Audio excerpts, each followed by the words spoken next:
We're just going to do the pledge today. Would you like to lead us in the pledge, sir?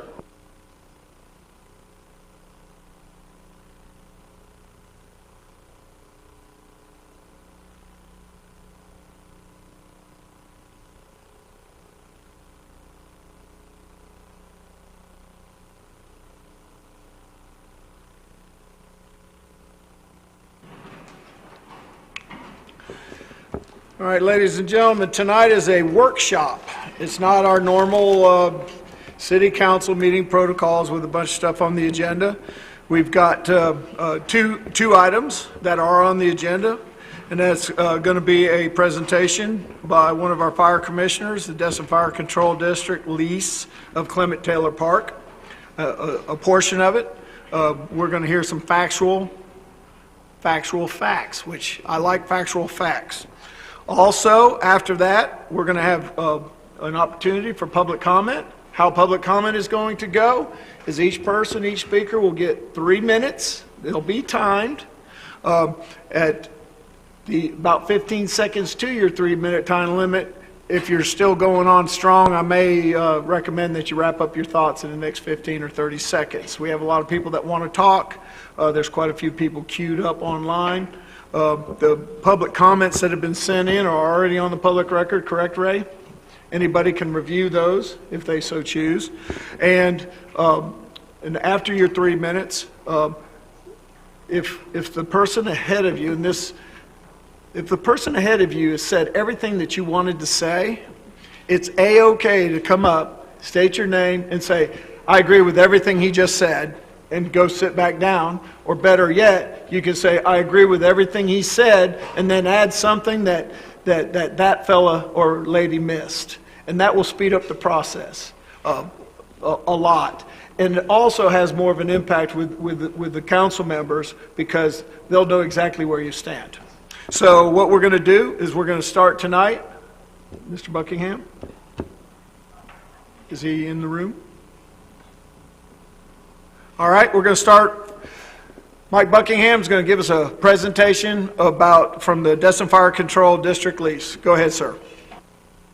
Thank you, Mayor, Council. The gentleman, your fire commissioners. Address us, Mike. I'm sorry? Just address us, please. Address us. Oh, I'm sorry. Okay. Okay. All right, I'm sorry. You can make your point. Yeah, these folks are the ones that vote us in office just like they do you. And our job is to be fiscally responsible for them. To allow the questions to be asked and let us give facts and give answers to their questions, but give facts.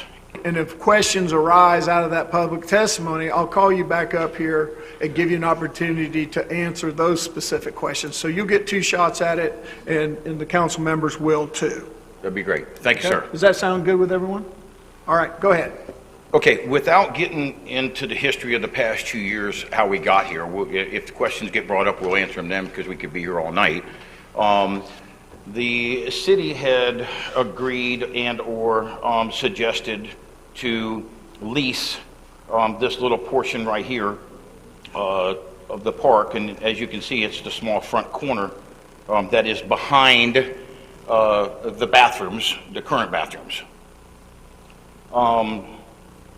It got to the point where we didn't lose any parking from the original, okay? From the original design, there were 16 parking spaces on this side. Well, there's 16 parking spaces now, so we didn't lose any parking. The question, there's been a lot of questions that, or concerns, I should say, that we're going to be losing a lot of trees. Well, I'm here tonight to tell you that we've got one other small thing that we can present that we won't lose 0 trees, okay? The one tree that in the front, council, right here, it's an old magnolia. We've had an arborist come by and look at it. That's the sick tree. That's the tree that's got a disease that is unhealthy. And we plan on, I think it was part of our original agreement, that we will provide 5 12-inch oak trees at your or Park and Rec's recommendation where y'all want them.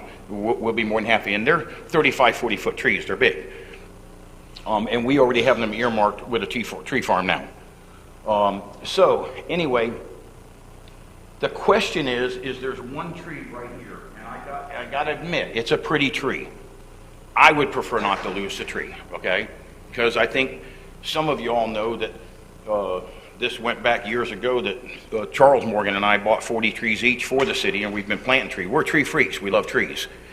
So, and they can't believe the section of the footprint of it. We personally do not have a bit of problem with leasing just the footprint. You don't have to lease us this. This was just a suggestion by your staff. We don't need this. This is all park land anyway. You're more than welcome to keep it parkland. We're happy with just the building footprint.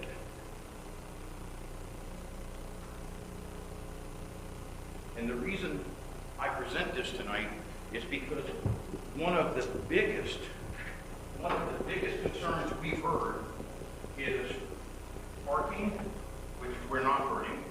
Matter of fact, if this design is acceptable, we're going to be able to add 2 more parking spaces. So it's going to have 2 up front. That saves that great big beautiful tree, adds 2 more parking spaces, and this building now is sitting, this half of this building right here is sitting exactly where your existing bathrooms sit now. So when you go, and I encourage you all to please go by and look at it now and look at the footprint, with the request from a couple council members and the city manager, we had the city surveyor go out and actually pinpoint exactly where the footprint of this building is. So it really opens you up and you go, wow, it's not that big. So we're here tonight to propose number one, the existing, okay?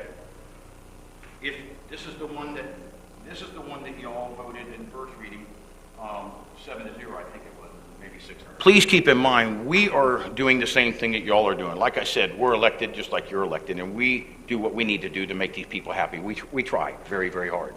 So we are here tonight to present another option, and hopefully we can come up with some kind of happy medium. Yes, sir. With either one of those drawings, and I guess if we went to we'd have to make an adjustment on what we approved on the first reading if we changed what we approved on the first reading. If it's within the same lease. Yeah. What is the overall percentage of that building and the fire station compared with the whole lot? Sir, the whole lot, and I 3% of square footage of the entire park.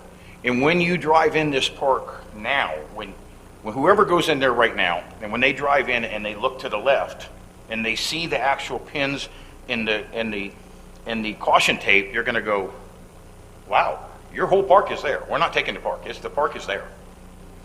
0. We're taking the bathroom area. Thank you, sir. All right. Any questions from the council members to Mr. Buckingham before he sits down and we open up public comment? Any questions? Mr. Mayor?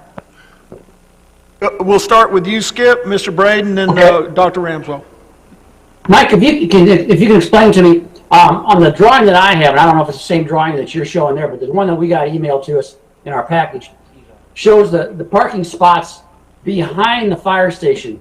There's 2, 4, 6, 8. That's the there's first 10 of them there, and then there's a bunch of other ones that go on up. But where are the folks that are where are the firemen going to park? Are they going to park within your boundaries there, or are they going to park up there in the parking spots for the park? Good question, Skip. Thank you. On the original design,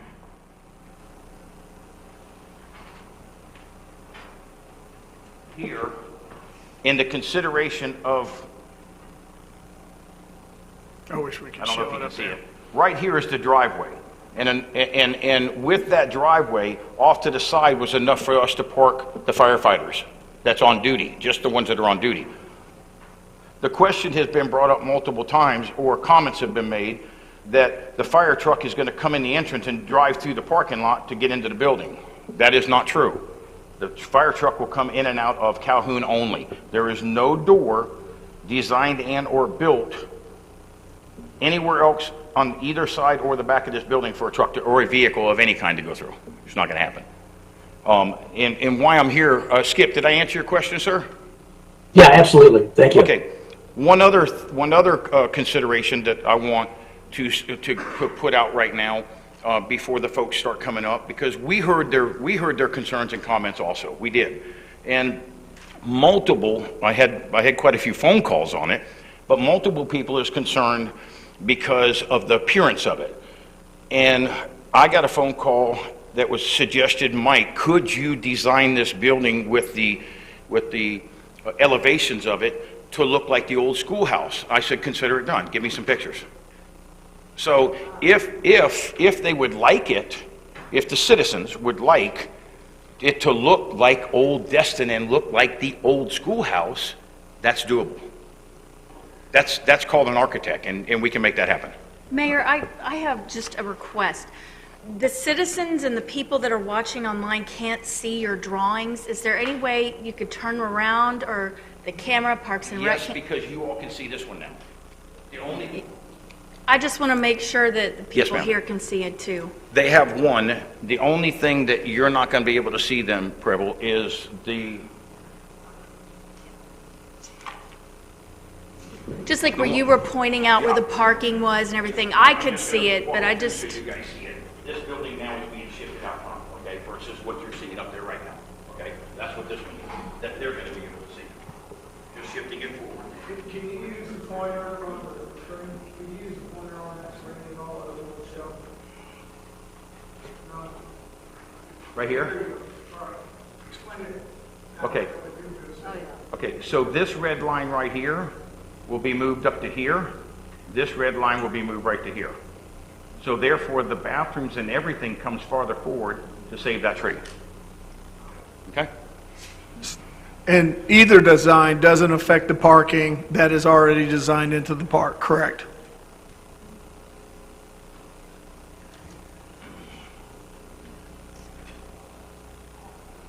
Mike, did you hear me?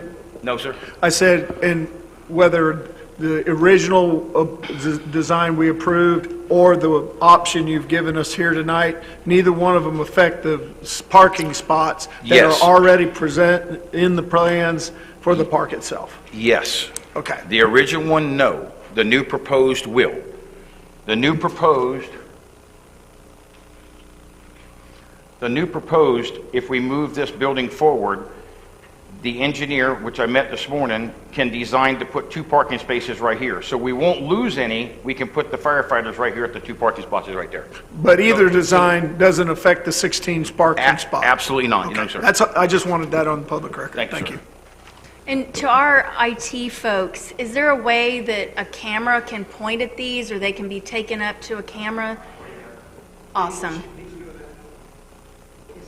Does he need this one to do that? You're good. All right, Thank I you. got a question. Mike, don't go away. Yes, sir. Next up is Mr. Braden. Go ahead, sir. Thank you, Mayor. Was this, I guess more of a question for staff, was this drawing with this outline of the red outline of the building, was that drawn before, prior to, I guess, 2 years ago when we were talking about this? Question for staff. Because it's hard to believe, I mean, there's 10 parking places behind the fire station. And so there can be, if the fire station wasn't there, there could be at least 10 more in its place. So my question is to the staff is, when was this drawn and added in? It was stated that this has not changed the parking at all, but has this park ever been designed without this footprint in place? May I answer that for you, sir? I'd rather staff ask. Okay. Well, do It I was- have it somebody was- from staff that can answer that? It was the previous staff that was involved in it. So anyway. Yeah. Okay. Hold on. I'm looking for an answer from one of our staff members. Just stand by, Mike. We're trying to get an answer from Mr. Braden. Go ahead. Lance, was there ever a drawing showing our parking? Because I think we moved the bathroom. Was that not correct? Sorry for the delay. The original drawing, when we originally applied for the ORAC grant, included parking in that area that Rodney's talking about. How many parking I have- places would that be? Did you say how many? How many parking spots were in the original ORAC application drawing?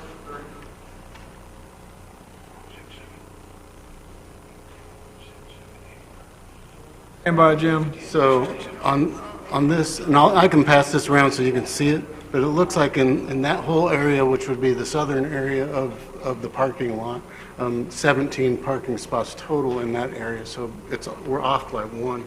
I'll pass it around. So I guess there's, Mayor, it was 30 total. When that drawing went to ORAC, it was a total of 30 spots would be the final number. Mr. Green, come, you got to identify yourself for the public Yeah, record. Jim Green, Vice Chairman of the Harbor CRA, 824 North Lakeside Drive. And the parking was not lost, the parking lot moved west. And as when this was presented and to us in the CRA, that the parking stayed the same and it moved to the west. Thank you. okay, so. Thank you, Mr. Green. So I guess my answer was, we didn't lose, parking didn't change. We lost green space instead of parking. My next question is, if we're moving that building all the way up to the sidewalk, Do we not have a 25-foot setback in our building department? Correct. And that's not gonna meet that 25-foot setback if we move it up. No, sir, it won't. One of the two, a couple, you want me to answer that for you? I mean, I was just gonna ask staff, is that true, or is there an exception to this rule or anything that they don't have to move it back 25 feet? Because this looks like it's 25 feet setback already, so we can't move it forward. Right, it's 40 feet back now. Right. And what we're here tonight to do, Rodney, is to do the same thing as y'all are trying to do. We're here for the citizens. Well, I understand that. I just want I want answers to my questions, and so we're not, you know, everybody's just talking about stuff, and then we all leave here still not knowing what in the hell's going on. So it was just said that that building's going to be shoved forward to that sidewalk that's on there, and it can't be. It's got to be 25 feet, at least a 25-foot setback. Am I wrong, staff? Anybody? In that drawing on the board right there in front of us, Anybody? is it 25 foot? Because the That's my sidewalks, knowledge, is 25 feet everywhere on the front. Is that not true, staff? Anybody? help us out, Ms. Kopp. I can answer it. If it doesn't meet any 25, if it doesn't meet the setbacks, it would have to go to the Board of Adjustment for a variance. So, Okay. And we do that, do we do that ever? Give variances like on setbacks? No. ever? Yes. Yes. Yes. But do we do it whenever it's applied for? No. It can be approved or not. There's code criteria. But it can happen. It's a possibility. Okay. And how, Mike, what is that area? What is that? I can't see it. Of that red, the red building. Mine is this right here? Oh, 60 by 40. I'm sorry? Okay, I can see it right here. 60 by 40 is the building. That's all I have right now, Mayor. Thank you.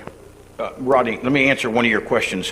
One of your questions was, is we're losing more green space and we're losing this, because we've heard this, and we've followed Facebook very clearly and social media, and we hear with the concerns and the comments that the citizens are asking. So that's why we're bringing a suggestion tonight that this fits inside the footprint.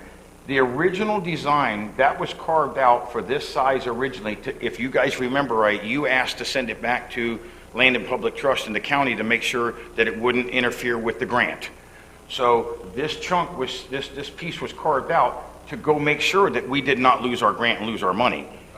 What we're here tonight to tell you, because we're listening and we're hearing, is in this footprint that you guys have already agreed on the first reading, we can reduce it. We're not asking for more.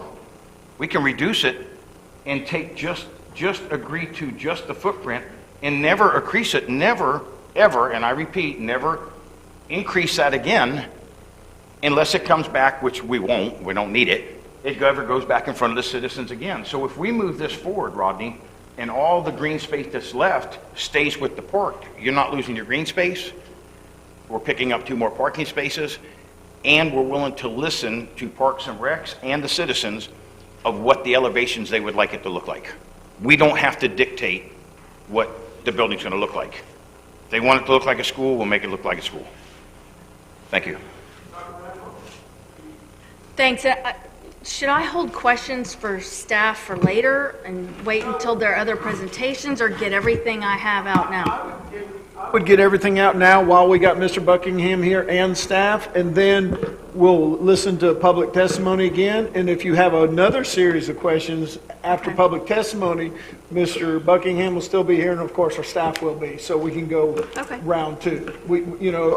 The whole purpose of a workshop is to hear everything and talk about everything, if possible, in a reasonable amount of time. So go ahead with what you have now, and then you'll have another opportunity to either grill Mr. Buckingham or our staff if new questions arise with public comment. Okay, go ahead. Sounds good, thank you. So I know you've been online, I've seen you trying to comment to different things, and there have been quite a few questions and comments posed that I wanted to just ask you about, that people have brought up online so that we could get answers, and this will include staff as well.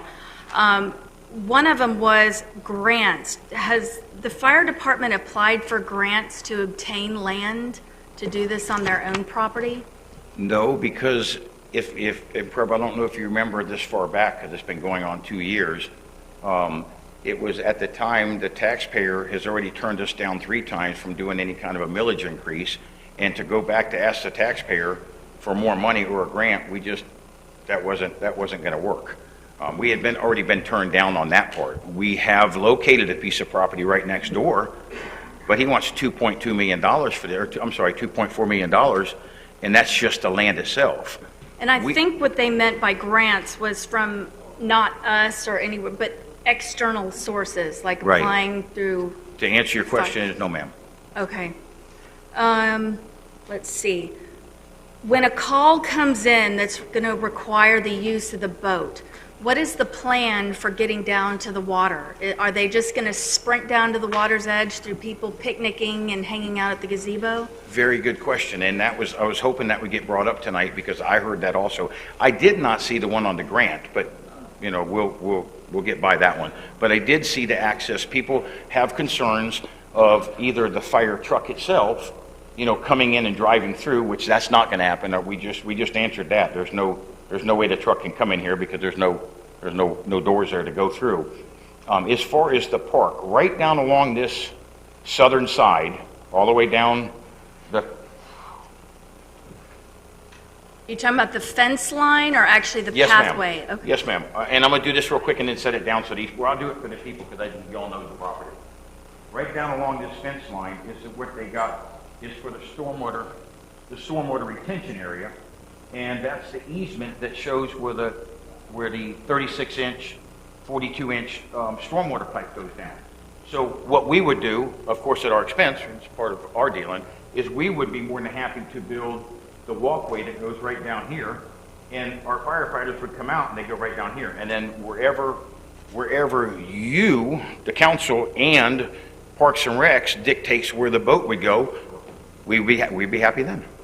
But as far as we don't need to go through the park. We'll come right down the side of that. Noise. Have you thought about noise? Yes, good question. Real simple, Preble. If we get a call tonight, the truck's going down there, they're going to hear us.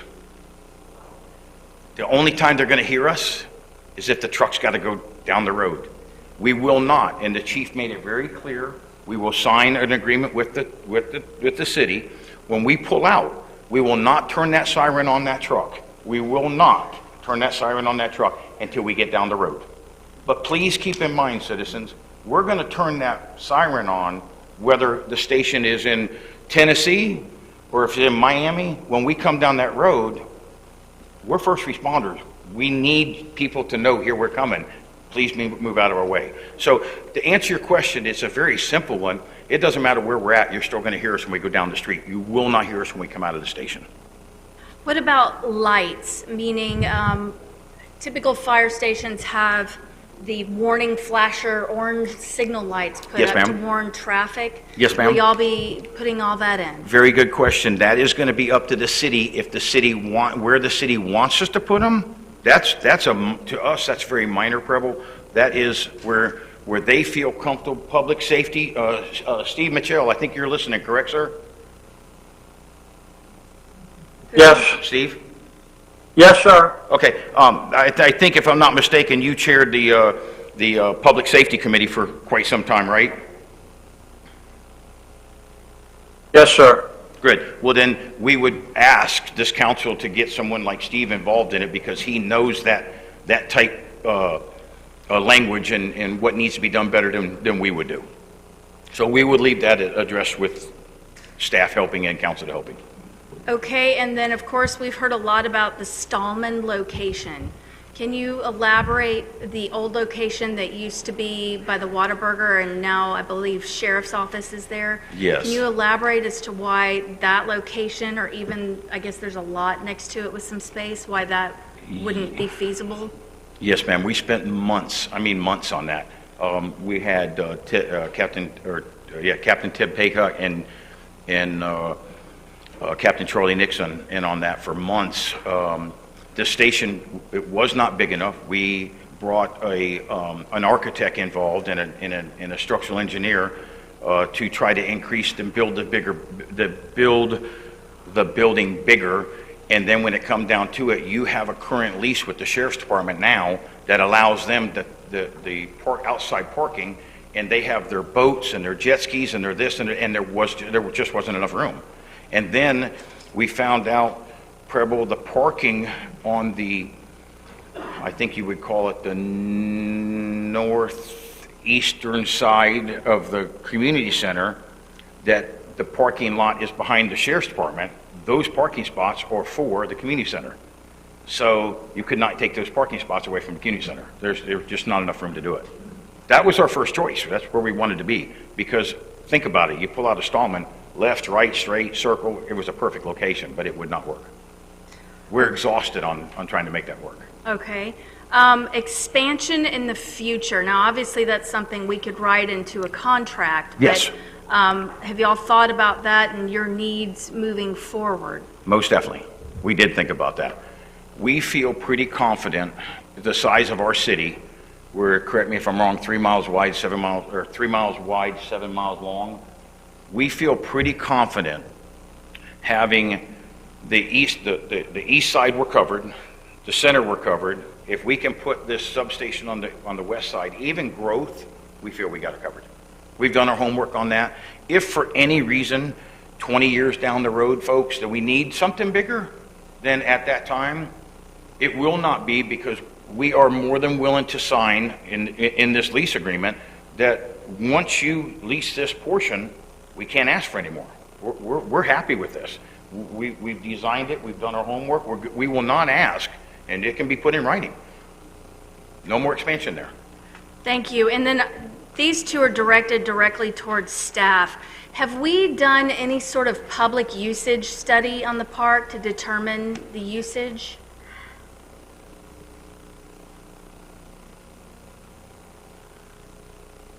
Not official counts on people coming in and out. We have not in a long time. Okay. And then my final question towards staff would be, you heard us discuss that light, the flashing warning light that trucks are coming in or out. Is that something that staff has discussed in terms of where to put it, if to put it? I would say yes, definitely, but have you all looked into that at all? We have not looked into it yet. We were waiting to see if this was going to move forward. All righty. Thank you all. Thank you, Mike. Thank you, Ms. Ramswell. Mr. Marler. Thank you, Mayor. You probably got one of the questions that I had, which was the old station. But either you or maybe Chief Sasser can answer it. And I've talked to several other people about this. Some of the emails are in about the fact that where the stations are located now, preferably like the old station we had on Airport Road, why you moved the main station down part of Airport Road, and why Crystal Beach was put in. Basically, they're asking the questions of, didn't the fire department think about this at the beginning? And I think I had a discussion with you yesterday about the fact that nobody thought that that the Calhoun end of town was going to end up being as busy as it is now. And we were looking at all the, well, I guess you want to say all the fun and games to be down at the other end of town, at the east side of town and not the west. Correct. And so if you can elaborate on why we need a station around Calhoun. That's a very good question. Back in the early 90s, and I spoke with the past chief, Tuffy Dixon, on this. He was the chief at the time. I was their neighbor at the time, so I was always involved with the fire department back then. Jay Odom decided that he was going to beautify Crystal Beach, which he did a hell of a job out there, and that started growing on out there. And then you had Mr. Reynolds coming in and building Kelly Plantation, and then you had all the new growth going down Indian Trail. So everything was going east. So at the time, we were able to build the two stations, one in Crystal Beach to cover, never knowing that Destin Commons was coming, but we felt pretty comfortable that we covered that area pretty well. Thank goodness we did. And then we put the one at Airport Road. The one at Airport Road, Kyron, we felt pretty comfortable back in the day that was going to be able to cover Old Destin, because Old Destin wasn't growing.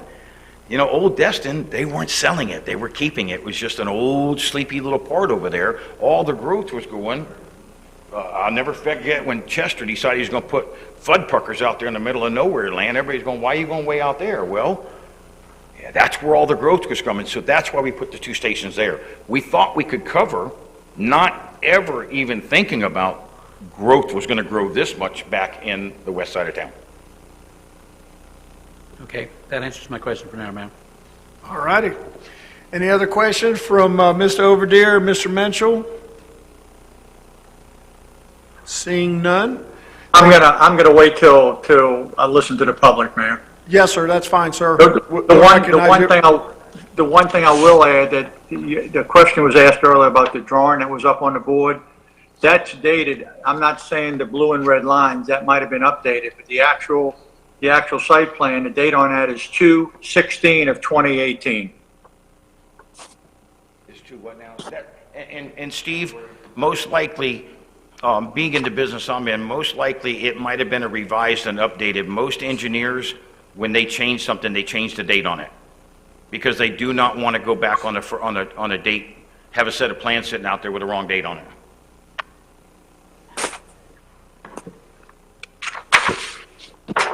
Good with that? Good with that, Steve, for right now? All right. Well, at this point, thank you very much, Mr. Buckingham. We'll prepare to open this up for public hearing. How I'd like to do this, just out of simplicity, is I'm just going to start over this way and recognize people, and I'll work all the way to this side of the room. And hold on 1 minute. And then, like I said, when you come up to the microphone, state your name, your address. You got 3 minutes to make your comments. I'm going to hold you to 3 minutes. We've got a lot of people that want to talk. I did see a hand raised from one of our department heads at Parks and Recreation. Would you like to make a comment before we get to the public comment, or would you rather wait and do that after public comment? Mayor, if we may, I'm Teresa Abear, Chair of Parks and Recreation. My committee and I would all like to at least add to the conversation. I presented each of you a photo of our suggested alternative spot for a substation.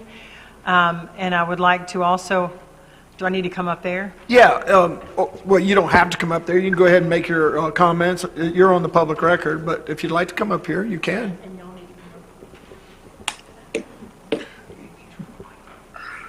And then what I'd like to, I know you got quite a few of your committee members. Won't you speak and represent them? And then if they would like to speak during the public comment period to add their 3 minutes, we'll do it that way. Does that sound good with your members? Okay, go ahead.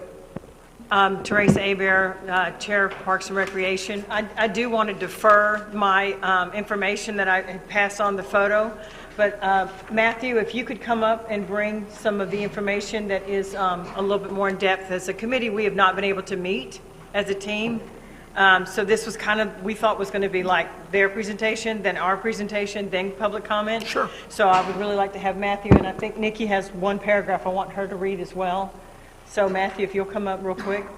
Thank you, Mayor. Thank you, Council. You're welcome. We'll wipe the microphone, and then Matthew, you can give your deal, and then I'll look over to the rest of your committee members, and we'll hear from them.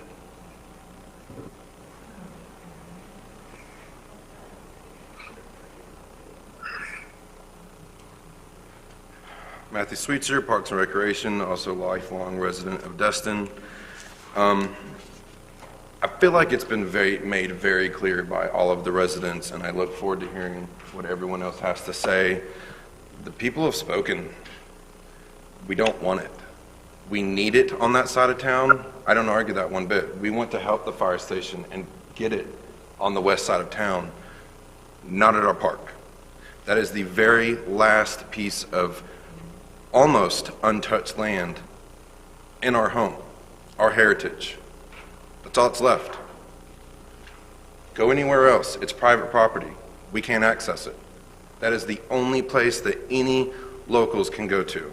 That's where my grandpa took me. That's where his grandmother took him. Generations, over a century, that people have been going to that park. I'm not saying that if this small section that you all see here is going to take the entire park, if we add to the agreement that nothing can be added onto it after the fact? Maybe, but that's not the point. The point is that there are many other viable locations for this to go to not take the People's Park. Leave it like it is. Let us finish with our Restoration Act that we had to begin with and restore the park and be done. Period. There's property across the street, there's property down the road, there's many other places that we can do this other than our park. And I also provided each of you a petition. There are over 450 signatures on it right now. That is still growing. At the moment, my petition that I made yesterday morning, I'll add, has over 400 signatures, and it's still growing. There's over... See, Order, there's please. There's Order, please. over... Hey, Matt, are you giving a presentation as a representative of the recreational thing, or are you giving public comment? I can do both if you'd like me to. Well, I don't know which one you want. Well, Teresa, you said he was doing a presentation for your committee. This is my presentation. Oh, okay. So I did provide each of you a copy of the petition. You can see the signatures on it. Now, I do want to add, you can see the address on some of those. It does not say Destin, Florida, but that is because of where their address, it was something with where their email or something. I don't know the logistics of that portion. However, take a look at it. That's Destin residents, and that's people that used to live here, moving here, that don't also live here now. We don't want it. There's other places to put it. I've also, in the very back, you can see all of the comments from the people in the petition. Now, I will bring this petition back to you on October 5th at our next council meeting when all of this goes to a vote, and you can look at it over again then. But the people have spoken, and I hope that y'all recognize that. We all stood up and voted for y'all. Do what's right for our home. Matthew, I got a couple questions for you. Stay there. Go ahead, Mike Kern. Okay, Matt, I have a question for you. That's very simple. You're stating that there are other places. Yes. All right. Are you willing as a taxpayer to allow the millage rate to be raised to purchase those other properties? Absolutely. Now, be in mind that Mr. Buckingham just said that twice over the last couple of years, the voters have voted no to a millage rate hike. And that most of the land that they Have that you we're seen looking the at- fire station's budget? Doesn't matter about the No. station's Have budget. you seen the fire station's budget? No, I asked haven't. you a question. No, I haven't. Okay, then your question's irrelevant. No, it's not. If every one of these citizens in this town are willing to accept a millage rate, I can understand. But as Mr. Buckingham said, 2-point-something million for a piece of property that probably went for 5 cents or to a $2 penny a million dime an is a acre. quarter compared to their budget, in my opinion. I'm sorry. Do you also realize that they're not just in Destin proper? They are Destin Fire District. Yes, I do. Kyron, Okay. I do my research, and I know what I'm talking about. All right, thank you very much, Okay. Matthew. Thank you. Hey, because I want this workshop to be fruitful, this is not cheerleading time, we're not trying to win one side over the other, so let's just keep our comments to ourselves, because you're going to get to make your own comments for 3 minutes. Hold the applause, hold the boos especially, address myself or the council as a whole. If council members ask you a specific question, you can address them as an individual. But let's keep this civil. And we have a lot of people that want to share their comments and thoughts, and let's keep it along those lines. If not, you're just going to forfeit your opportunity to speak, and we're going to move on to the next speaker. All right? So I just want this to be nice and polite and fact-finding, and you can do all the other stuff on social media if you want, but not in here tonight. Okay, go ahead. Hi, Nikki Johnson of Parks and Recreation. There's just a couple of parts of the Land Development Code that we wanted read into the record and sort of brought to the attention that had to do with this. First is just the beginning of Section 12, which is the Recreation Department, where it says the city shall continue to ensure that ample recreation facilities are acquired and maintained for public use and enjoyment. So just to say that it's you all's job to protect our parks and to make sure that we have them. You then reference Section 12.02, where it goes on to talk about active and passive facilities. In Part B of that, it says, passive recreation areas include open spaces, wilderness, and wetland preserves, scenic vistas, and Clement Taylor Park. Uses allowed in these areas shall be strictly passive in nature. That's it. Strictly passive in nature. This is not a passive use of the park. At one point, somebody had the foresight to put it in the land development code that this park is a passive recreation area, and it should be preserved for such. I don't think that it should be up to this council to undo what's done. It should be up to the citizens to decide. Thanks. Thank you so much. Any your members, that's it? No, Mayor, thank you for listening to our team. Am I correct? Did you have anything you needed to add in? No? All right, thank you very much. They're going to wait for public opinion. Okay. Thank you, Mayor. Everybody gets 3 minutes. Wait, hold on. Sorry, Mayor. Can I speak into this? Okay. I did want to add one additional thing. All of you do know Miss Dot Jones. She was one of the top volunteers in this town for over 30 years. I did speak to her earlier. She's very ill and could not make it, but she wanted me to elaborate her sentiments on it, is that she is not for this, and to please not to do it. All right, That's we're all I going to go ahead and open this up for public comment. Like I said before, you get 3 minutes. State your name, your address. Keep your address to myself, the mayor, or the council, unless a council member asks you a specific question. At the end of 3 minutes, I'll politely ask you to be done, or you can say, I am done, and I'm going to start over here on this side of the room and work to this side of the room. After I'm done with that, I'm going to look and see if we have anybody queued up online that wants to speak via the webinar. And then, Ray, you've already introduced all the previous emails on the public record, and then you will only read from ones that any text or email you get while the meeting's taking place, correct? All right. Okay, first up, over that way. Anybody want to come on up?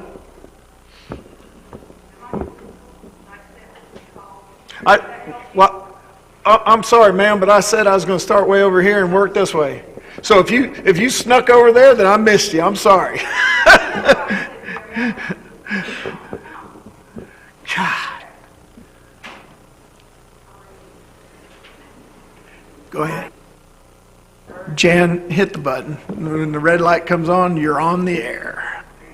Hi, I'm Jan Rapper. I live at 707 Main Street, Destin, Florida. Didn't think I'd be back up here again so soon. I was here also in the Harbor Row issue. That was not technically a park, but this is a park. This is the most beautiful park that Destin has. I have not lived here very long, but I've lived here a total of about 14 years, not all together.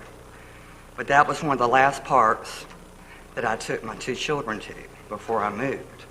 I'm back now. I've actually been down there several times. One day I was down there and there was 3 carloads of people that came in. One was a truck with some young men. I didn't get their tag, but I could tell they were from out of town. The other one was a lady by herself from Arkansas. She was trying to find a place to put her kayak in.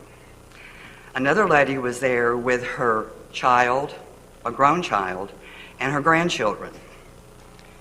They were asking me what was going on with the park, and I told them that it had not been repaired because of Michael, but there was a grant being waited to repair it. This woman was from Tennessee. She had been coming to this park for over 20 years with her daughter and other children, and now with her grandchildren, to look for hermit crabs. These children were running down to the water with their nets, excited. She asked me what was going on. I told her. I said, but now they're talking about putting a fire department in here. And she said, you've got to be kidding me. I said, no. We all want a fire department. We all need a fire department. I live on Main Street, but the West Side does need one. But I don't think it should be in this park. There's other places for it. This is a historical park. It may not be historical to everybody, but it is to a lot of us. We'd appreciate it if you'd vote no. Thank you. Thank you, Jan. Next up.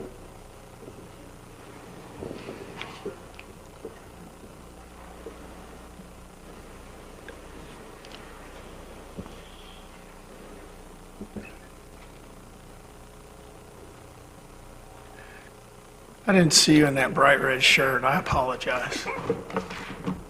I lost so much weight. Carrie Harbarger, Spring Lane. Thank you for hearing me, Council. Mayor, thanks for recognizing me. I have a handful of questions here that, did I just walk away and leave that on my, I'm so, Marcy, do you see something next to my eye?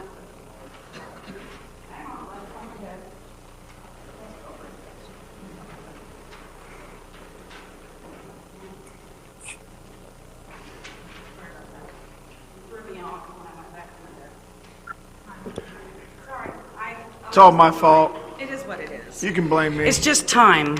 Never wish time away. Okay, I wanted to talk about... We're going to start you fresh 3 minutes, Ray, if you would. Thank you. Sorry about that.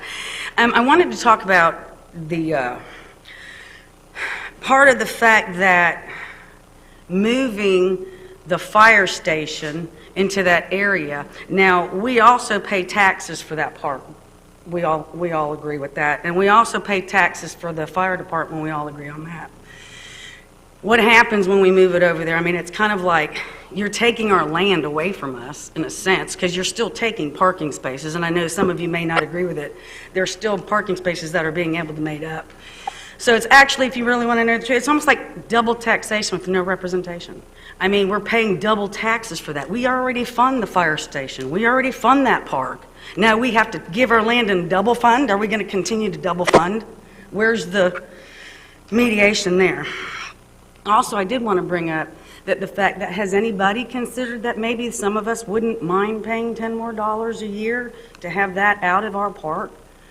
That's a great option. Ask the people. Send it to a referendum if we have to.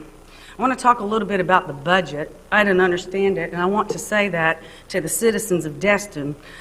If obviously we're going to be facing double taxation with no representation, and after looking at this budget and a 1.7% more than last year's total operating expenditures, which I tallied up to be about $88,000, and don't forget we missed a spring break.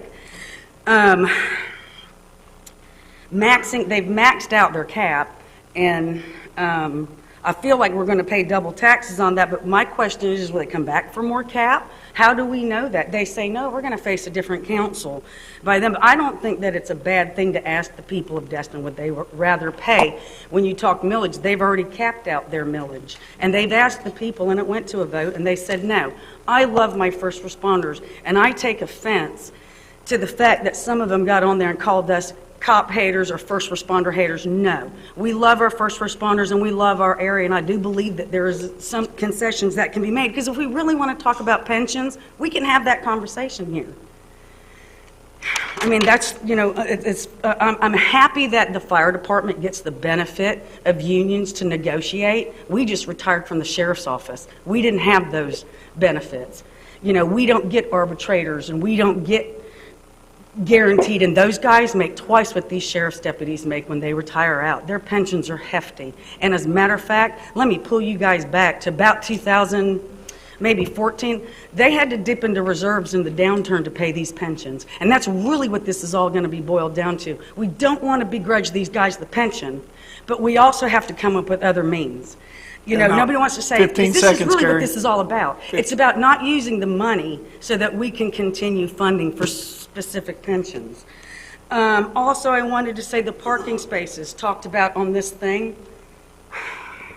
You're out of time, ma'am. Okay, but this is important.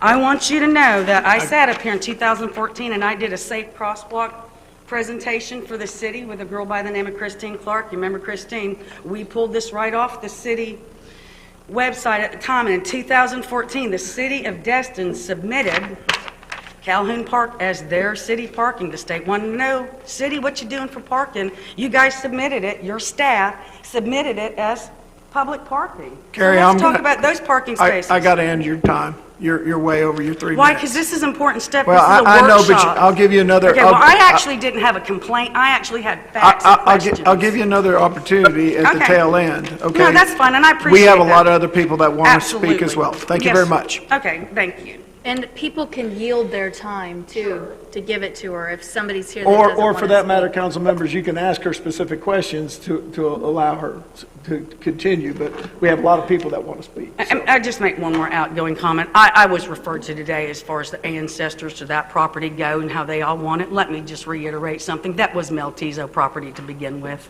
It was a schoolhouse. Thank you. Thank you. Carrie. Next up, looking at this side of the room, is there anyone over here wants to raise their hand and make an approach? Come on up. Marcy, you want to go next while you're standing there? It doesn't matter. You're over on that side, so you better go next. You get to go twice. My name's Daniela Piper. I live at 608 Main Street, and thank you for letting us have a minute to talk about this. I agree with everything that Parks and Rec said. I live on Main Street. I love this park, and the thing that I love about it is that it is a big, old Florida canopy of trees, and there's not a lot going on there. There's not a fire truck in there. There's not any noise in there. It's just children playing, and it's quiet, and it's beautiful. And I'm just asking you as a citizen, I've talked to a lot of other citizens. I've talked to a lot of citizens. We do not want this in our park. There's a lot. I think the city owns this lot on Seibert. Could we look at that as a possible location? Anything else? I can't imagine that it would be that much, $2 million to buy an empty lot. Maybe it is. I don't know, but there have got to be other options. Maybe we could help the fire department look at writing some grants, get some help, some grant writers to help them try to raise some money and look at some other options. But I'm just asking you as a citizen and a homeowner and a taxpayer, please don't build this in our park. Thank you. Thank you very much. Ms. Bell.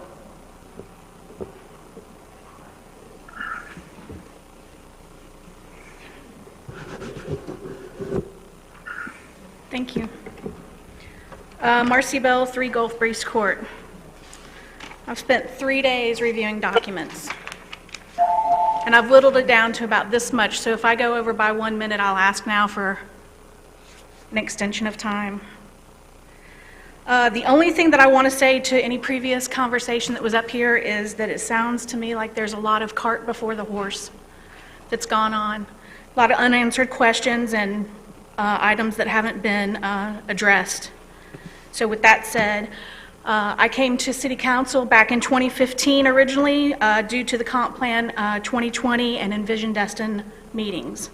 With that said, I think it's important that this City Council pays attention to the goals and objectives of the Comp Plan 2020 to protect natural resources and to protect natural vegetation and conservation. Reviewing all of these documents, and there's more than this, I want to tell you that not one time in a public meeting with the council, most notably strategic planning workshops, since May 2017, did the fire department, city staff, city council or mayor, or any member of the public state a need for a fire department on the west end, much less in Clement Taylor Park, until the first reading of the ordinance on 6/1 of 2020. There was a lot of talk during all of those meetings. We talked about beaches, which I'm glad we did. We talked about stormwater runoff. We talked about the crosstown connector. We've talked about Gulf Power. We've talked about the construction on Highway 98, and we've talked a lot about trees. So the only other thing that I would like to address with this council in reference to those is that you voted a lot on those items for the right, not for the right, for the good and betterment of this community.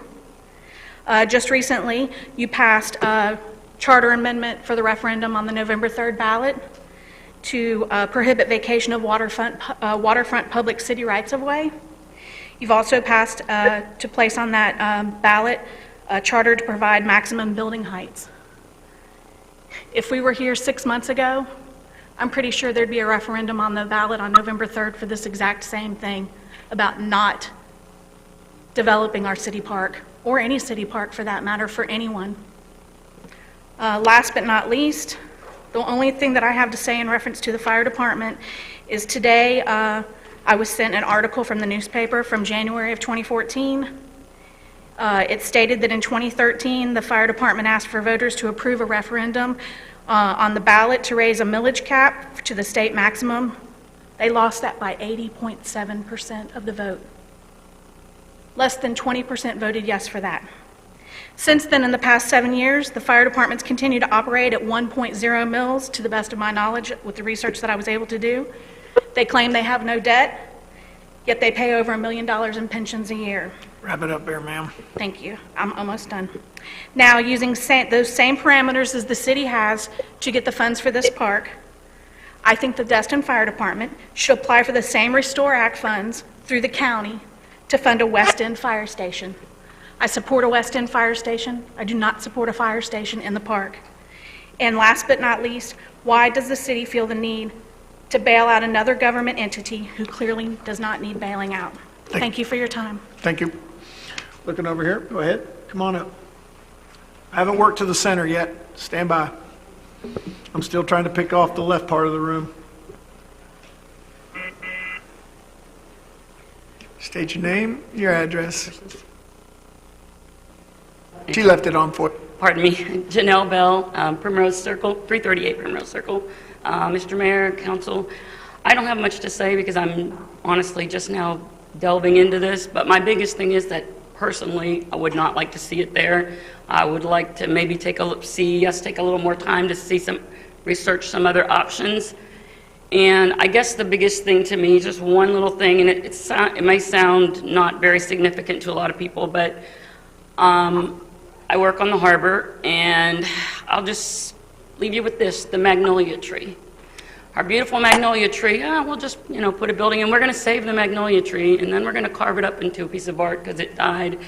And then we're going to, in the middle of the day, someone's going to come and cut it all down and sell it off on eBay or whatever the heck they did with it.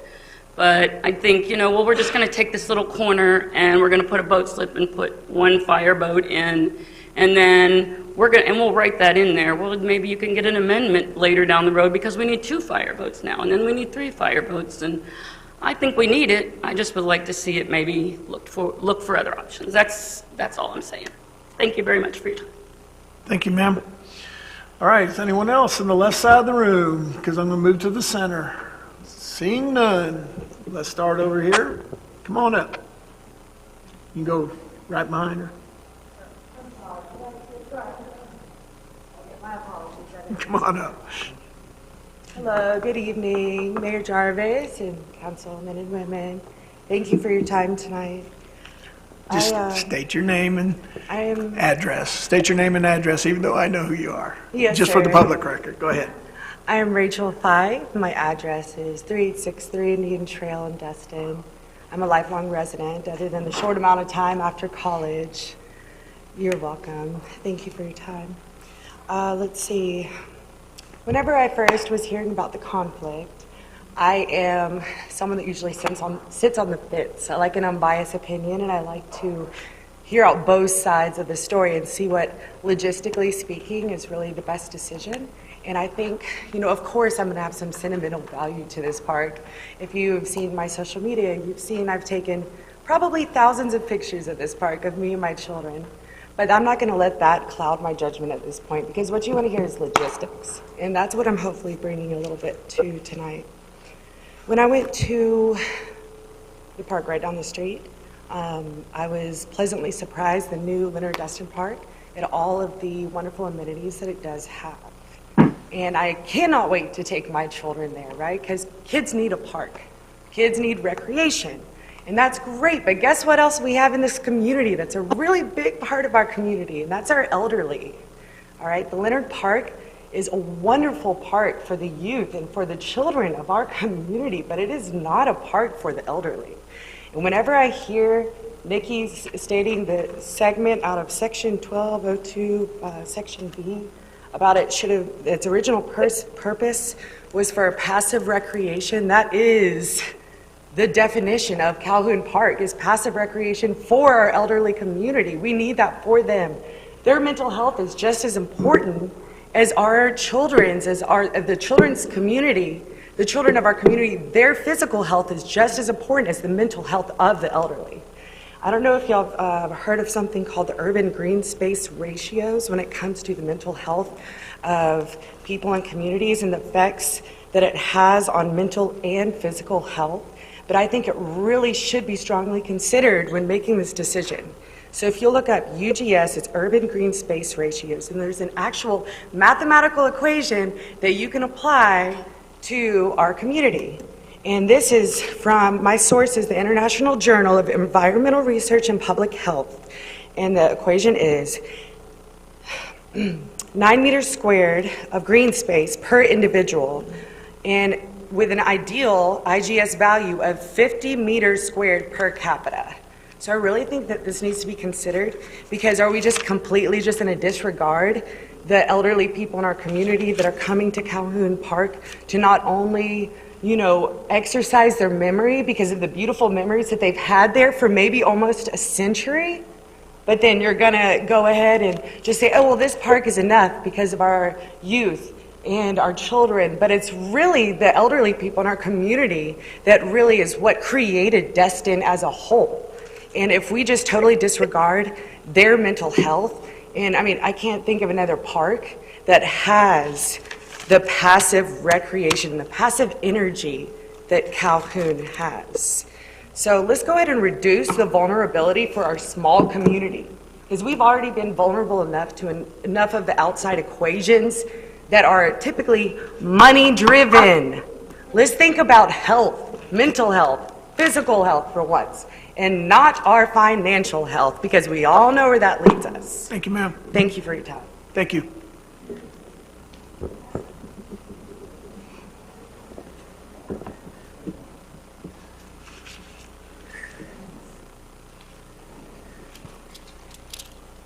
Hello, Mayor Gary, council members. I'm Aubrey Santucci, 724 Bayou Drive.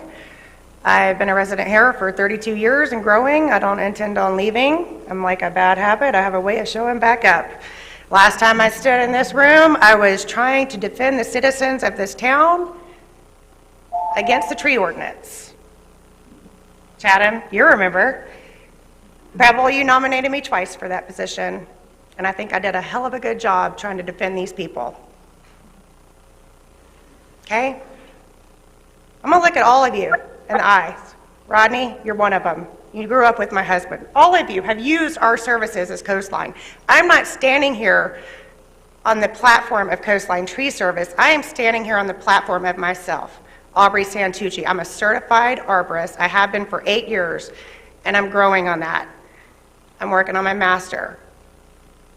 That doesn't change anything. It doesn't change the laws. It doesn't change anything other than my legal expertise and what's going on. Okay? My question is, excuse me for being late to the party, I didn't get to hear Mr. Buckingham speak in full to start, okay? My apologies, Mike. I'd like to know, as an arborist, as a citizen, as a past chairwoman for the Tree Board Environmental Committee for what, 5 years, that I stepped down from because I couldn't get an agreement from anybody on the public side, and then y'all undermined the public. Not you, Gary. It was our last mayor. And if it wasn't for Teresa Hebert to stand up and stand the ground, because nobody on that tree committee approved what was going down, okay? I was there for some of that. Is this relative to? Yes, it is, because I want to know the impact of the infrastructure on the trees that are going to be lost due to that facility going up. And I was hired as the consulting arborist from Reliance South, who y'all hired to build the Leonard Destin Park. Okay? I started that job from start to finish. I monitored every tree. I rerouted buildings because it would impact the trees on that parcel. I did that. I don't want to have to do that again. I want to know what impact on those trees are going to have to the citizens that live here, that pay taxes. That is one of the only green spaces I think everybody's familiar with that we have access to, that we can actually pull into and enjoy. Now we have to pay $5 to park at the end of Noriego Point. That happened overnight. Tree Board Committee doesn't know anything about it. Parks and Rec doesn't know anything about it. It just happened overnight. Like, we need a place to enjoy. And when you start impacting these trees, you're impacting much more than just the aesthetic of it. You're impacting erosion control. You're impacting water filtration, air quality. I could go on and on. But I'll stop. If anybody has any questions, I'm available. Thank you. Aubrey, I have a question real quick. Stay Yes, there. sir. We have a question. Go ahead, Mr. Braden. Mr. Buckingham stated in his speech that I think it's only one magnolia tree that's being taken down, but he said that it was diseased or dying. Do you know anything about that? Which magnolia tree are you referring to, Mr. Braden? It's going to be one that's out right by the sidewalk. It's right in front of where the station is proposed. Do you mind pulling up the plan so that we can show the public? I think it's... Can we do that? Can we do that, please? That's the one located in the present Destin City right away? Yes. It's, there Just you beside go. the fence now. Right. Bring it down. There you go. Right there. That tree. That's a big Is magnolia.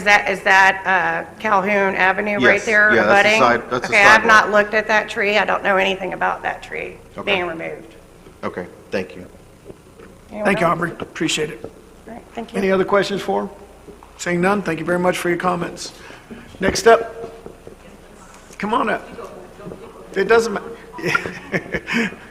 Like Chippendales, you do it. No, after you.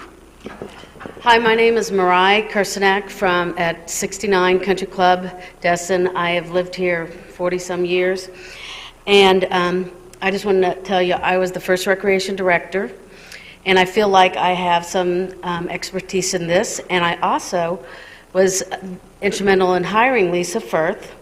She didn't even want a job, and I begged her to work, and I hired Lance. So if you have liked them at all, then you better give me a little bit of credit here.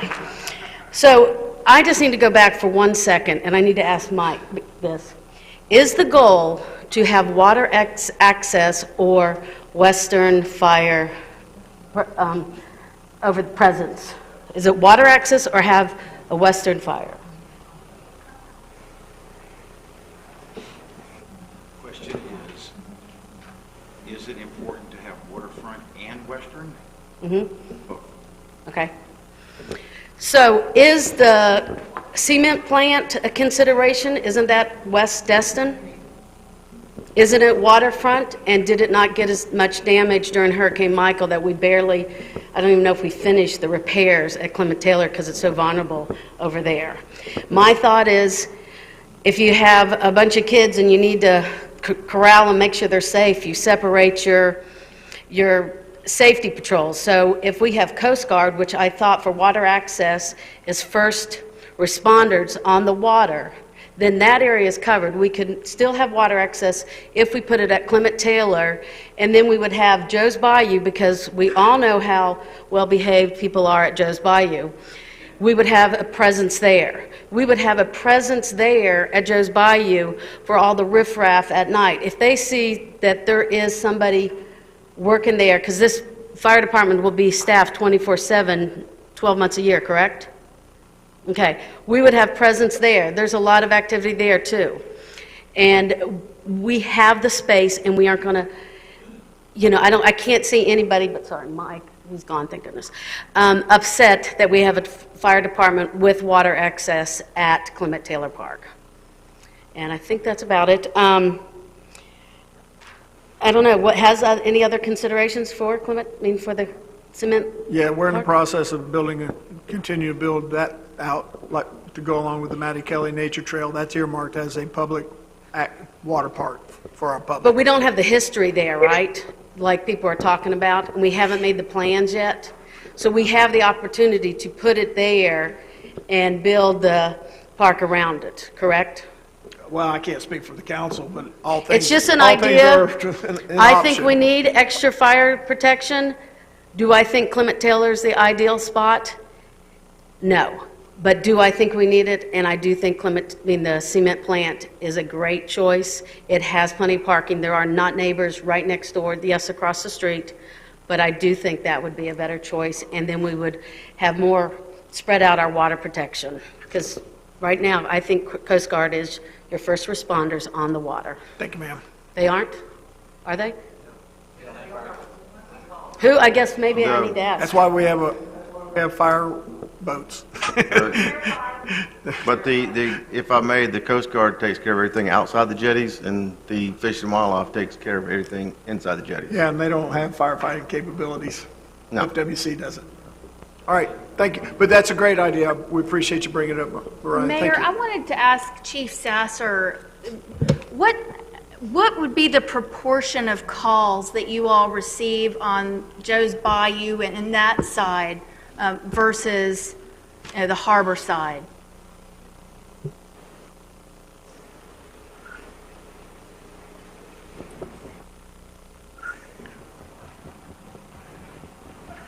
Is it working? Okay. Yeah, we can hear you, Chief. Go ahead. I'd have to pull the statistics for it, but if we're talking about, if I got the question correctly, you're asking as far as towards Joe's Bayou, or where the bulk of the calls as far as waterborne calls are concerned? Okay. Joe's Bayou, I would say that that's a lower percentage. I can't give you the exact numbers, but it'd be a lower percentage.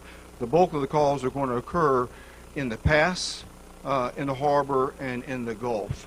We occasionally go around where it's Joe's Bayou, and there have been some calls around the Mid-Bay Bridge and past the Mid-Bay Bridge. But those are going to be few as compared to the many that happen from around Clement Taylor Park going back south, if that answers your question. I can pull the numbers up, but I don't have them here in front of me. But you do respond to calls over there, obviously, correct? Yes, ma'am. All around our district, whether it be in the Gulf or whether it be in the Bay or it be in the harbor, Joe's Bayou, any of the other waterways, we respond to all of those. And when there is a call in Joe's Bayou, do you drive all the way around? Does the boat go all the way around from where it is over by the fleet to Joe's Bayou? Yes, ma'am. So you don't have any way to put in over at the Joe's Bayou side right now? No, ma'am, it's in a lift, so it's much easier for us just to put it in the water there and take it around. It's not on a, like a lot of the sheriff's boats, are on trailers, and then they'll take them and put them in and patrol them for the day. Our boat's for immediate response. So if something happens, we're not in the boat. We have to go and launch the boat, but we don't have to hook it up to a trailer. We don't have to pull it around to a boat launch and put it in. It's in a lift. We drop it down. We take it out. Yeah, I'm really interested in this option because it does sound like it might suit a need to responding faster to any issues on that side, especially if you guys are going to be keeping a boat in the slip over at the harbor, and then there's also, you know, the Coast Guard and Fish and Wildlife responding to things over on the harbor side. So maybe that's something to consider. All right. We have looked at the cement plant. It was one that was brought up a while back when we had some discussions very early on, that 2 years ago. What we end up with is, because that's not a bulk of the calls that happen over there from Joe's Bayou back into the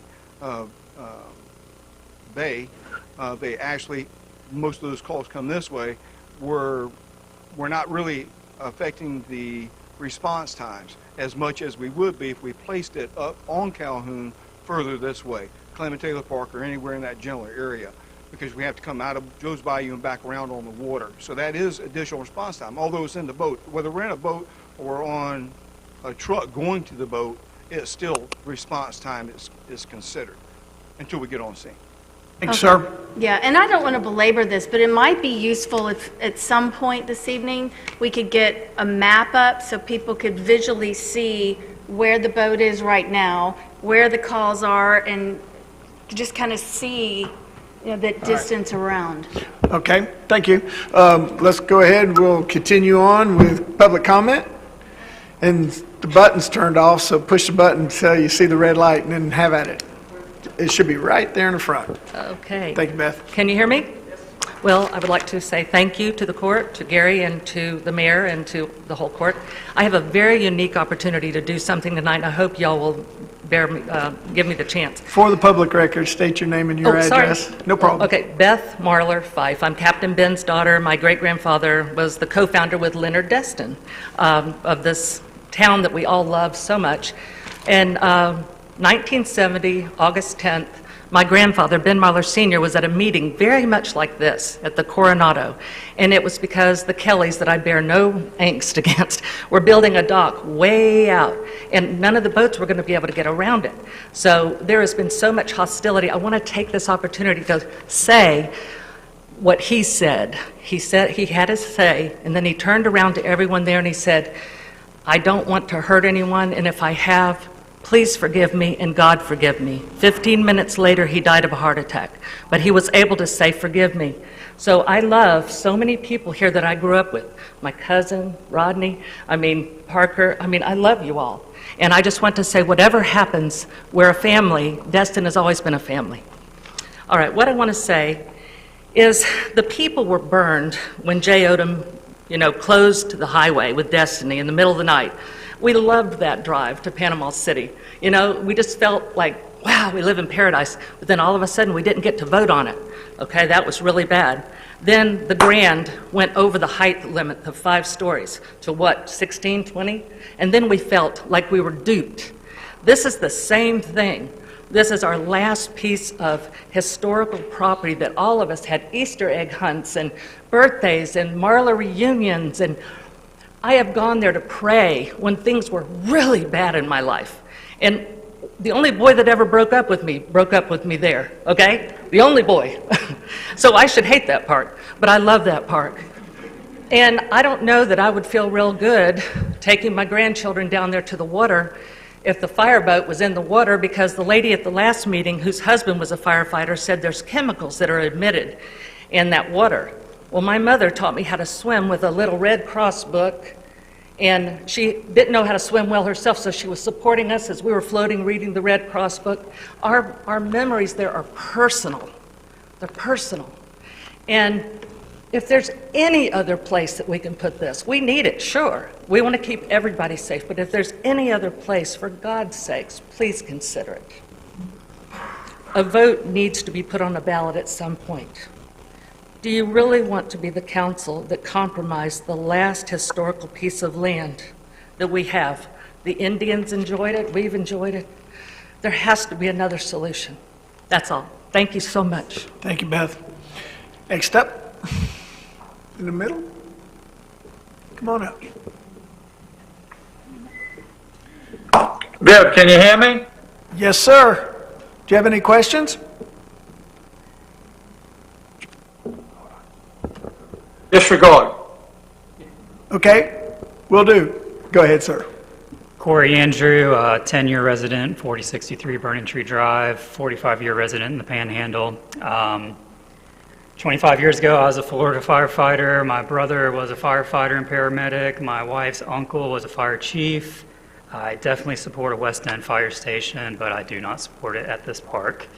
I try to make it to that park once a week. I grab Whataburger and I sit out on a picnic table and just have a peaceful time out there. I taught my daughter to play volleyball there. I've unsuccessfully tried to fish from that dock. It's a great park. Right, there are none. I look at these plans, I'm an engineer, I see the building, I see the trees around it. I have the same concerns as the arborist. I do a quick Google search and I see you can't put a structure that close to a tree without harming the tree.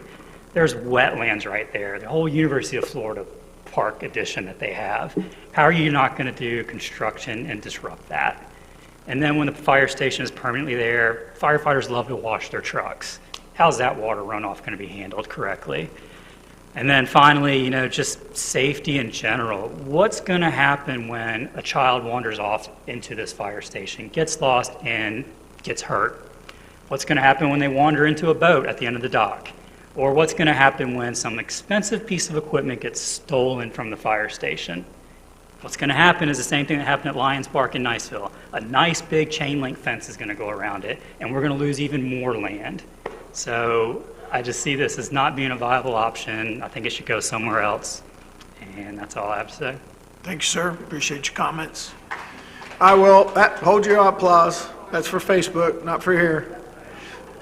I'm about to start on this side. Yours was really good. Come on up, ma'am.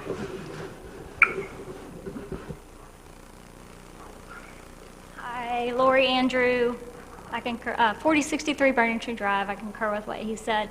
Also, would just like to reiterate what you said, ma'am, about the grants. Could we look further into that? I guess my question is, how are we protecting the children from the boat if they are swimming in this hole, which they do? How are we protecting them? And when kids or people are on the dock, are there more than one dock? Are they going to have a lift there as well? And then when an elderly or a child does get hurt, which goes first, the fire department or the park? Thank you. Thank you, ma'am. Anyone else from the center of the room? Seeing none, I will begin over here. Right here. Come on up, Mr. Moore. Still doesn't preclude you from giving your name and address. Good evening. My name is Rick Moore, 425 Calhoun Avenue here in Destin, Chairman of the Board of the Destin Fire Control District. Thank you, Mr. Mayor and council members, for holding this workshop this evening, and thank you for your time to discuss the opportunity for the Destin Fire Control District to locate a substation back into the west side of Destin in a portion of the Clement Taylor Park. All of you know me, however, some may not know that I'm also the great-grandson of William T. Marler, who actually named Destin. Some of my family members have spoken in the past not in favor of locating the new station on the southwest corner of the Clement Taylor Park because of the memories that they have made there. For the record, we are not asking to vacate the whole park. I'd like to begin with saying the fire district would not be here requesting a small portion of the park had not the purchase of the old Destin family homestead and they created the beautiful Leonard Destin Park just to the west of the Clement Taylor Park. We originally looked to attain a small section there. However, it was a part of a grant from the state and it would not be done, could not be done.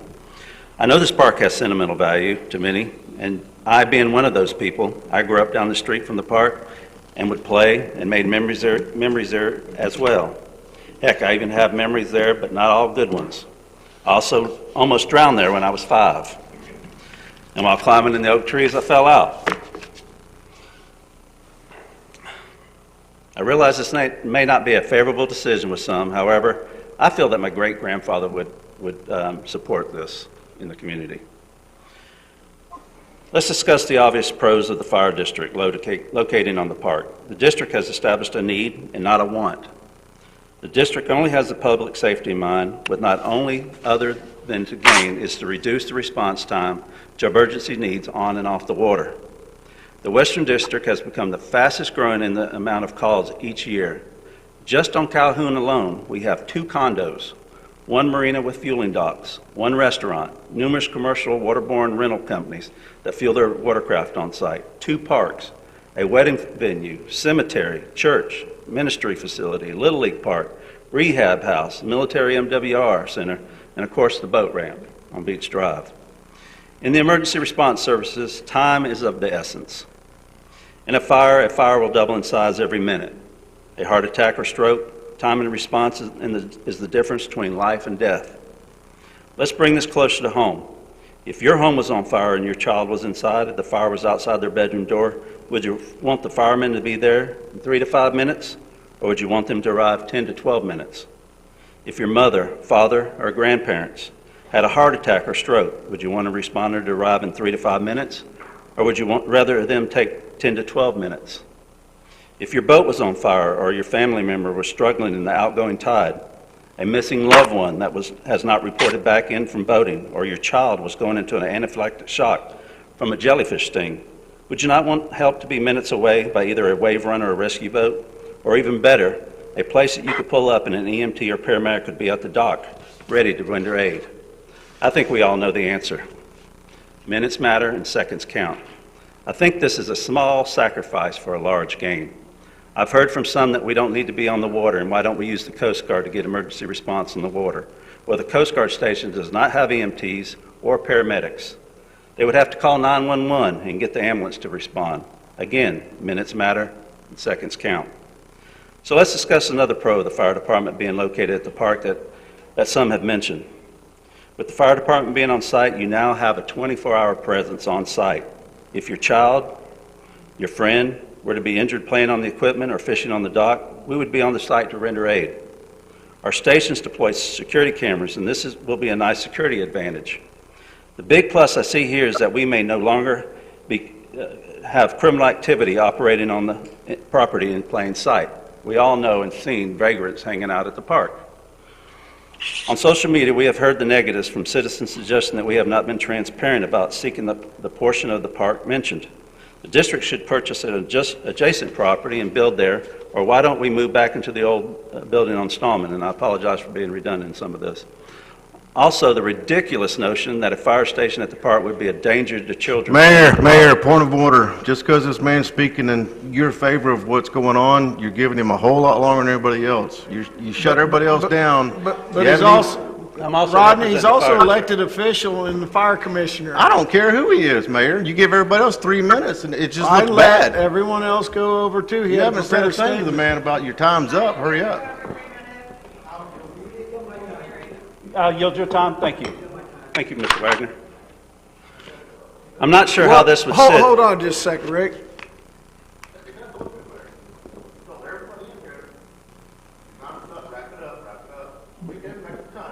But he's speaking representing the fire department and not as a private citizen.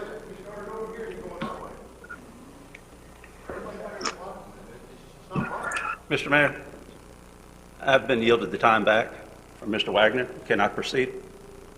Go ahead.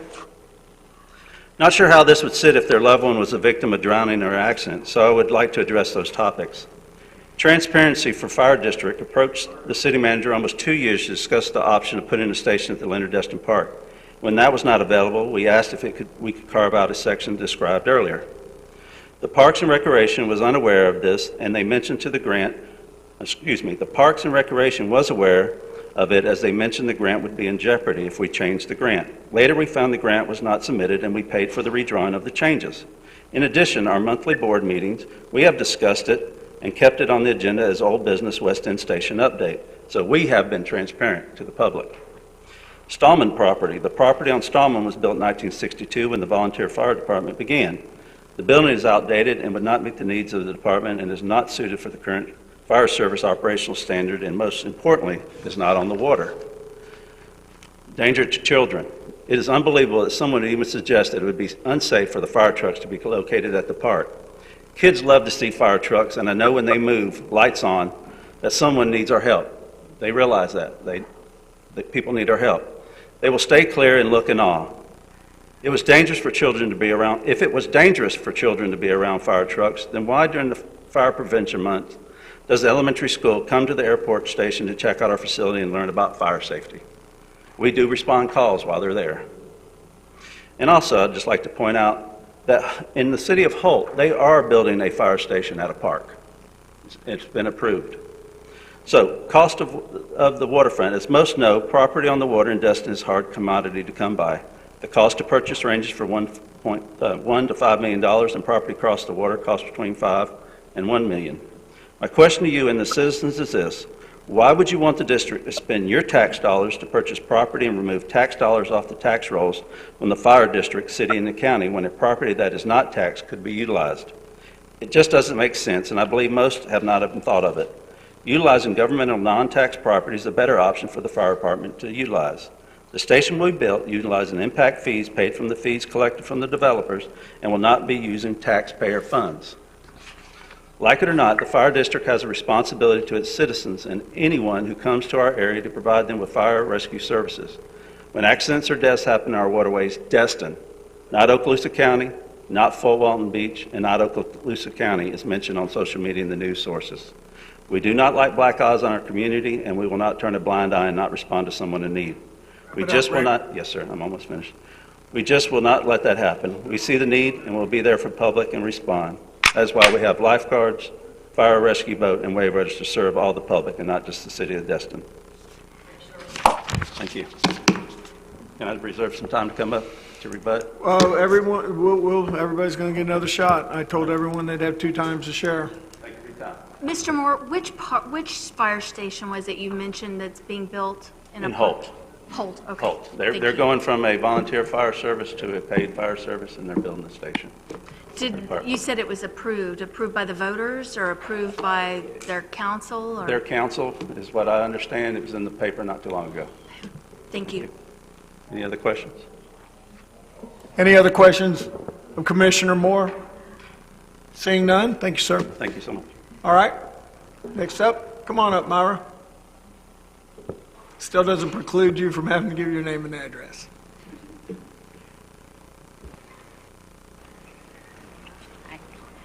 Myra Williams, 312 Calhoun. So first of all, I would like to thank the fire department for everything that they do for our community and for you to listen to the citizens, because I feel that regardless of what sentiments we hear, there's a good argument on both sides. But there is definitely not a lot of historic waterfront green space as we have in Calhoun Park.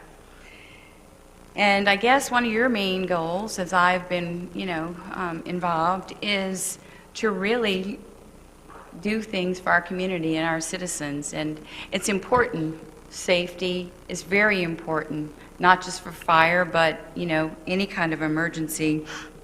I do feel that we want the fire department there, of course, somewhere on the west side. But I feel that one of the things, and I've mentioned before, and I'd like to get maybe Mike or the chief or whomever would like to answer it, is we understand what they're asking for the lease and the footprint of the building.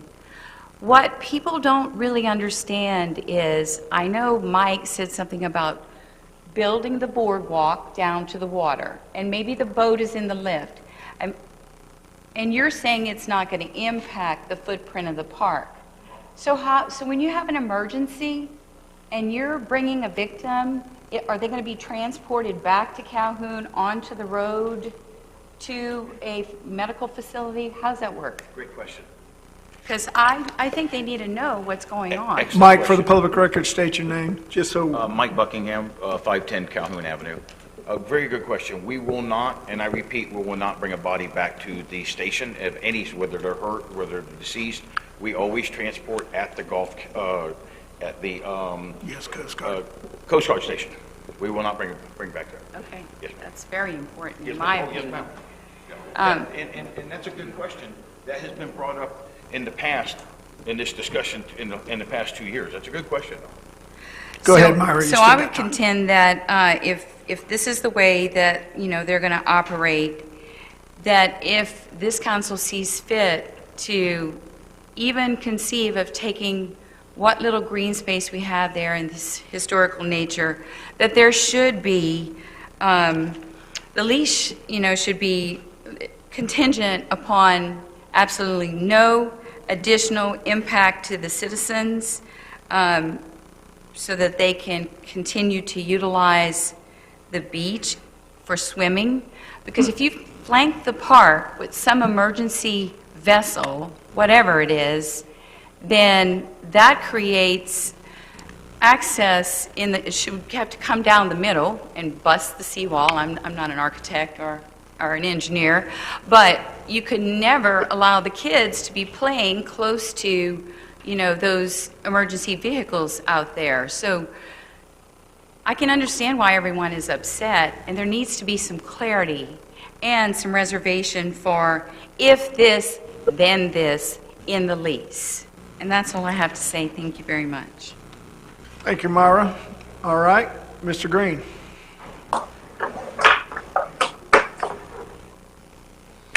Skip, because we have the timer on, and Mr. Mitchell, I can't see you, so if you have a question at any time for any of the speakers, just butt in. We'll recognize okay, you. Gotcha. Yeah. Okay, thank you.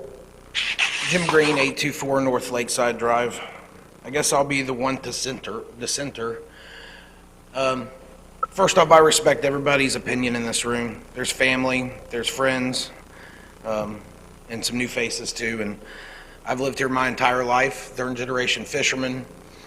And I also sit on the CRA board that originally recommended this change to the park. During that time, when we discussed this, we took quite a bit of time and care in looking at it. I know that the Parks panel did not get a chance to, and I found that out later. But when we did this, you know, concerning the boat, the dock's going to go out. What we recommended was the south side, and it would have to stick out further than the existing dock. In our mind, that protected the swimmers better. It gave them a cove to swim in and a dock to fish off of. It also did not impact firemen running through the, you know, they were talking about originally put it on the north side. We said put it on the south side, put a boardwalk down that spillway. You'll never impact anybody in the park. This is a small footprint, 3.5% of a almost 4-acre park. I love that park. I'll disclose that my father is a fire commissioner. I'll also disclose, and he'll tell you that I have my own opinion, and it's not because he is a fire commissioner that I'm at this. I think it's a good thing. I think it protects the people in the park. I think it offers faster response time to the beaches, to the pass, to the harbor, to all of Destin for our fireboat. I think it's faster response time for the people of the west side of Destin. One sick tree is what we're talking about with the revised plan. So no trees besides one that we're going to lose. No element of the park is going to change. You're going to get a safer swimming zone and a kayak launch, which was, if that's still in the plan. You know, there's no element that you're losing of the park. And I respect everybody that has this. There's a lot of emotion here tonight. There's a lot of emotional argument on this. And I respect that. But I think that the benefit of this small piece of land that's been a bathroom or a spillway is greater than the fact that you're not losing any part of the park. It'd be one thing if we were taking element out for this. We're not taking elements out. We're just shifting things around. And you have a really hard job, and I really respect all of you, and I respect everybody in this room and your opinion, no matter how I come across on social media. Sorry if I was a jerk at all. But thank you also, especially you, Carrie. Thank you so much for this opportunity to speak. Thank you, Mr. Green. Looking over here, do we have any other public comments? I know Mr. Buckingham wants to make some final comments. Any public comments? Yeah, I got one behind you, Mike. Just stand by. Come on up.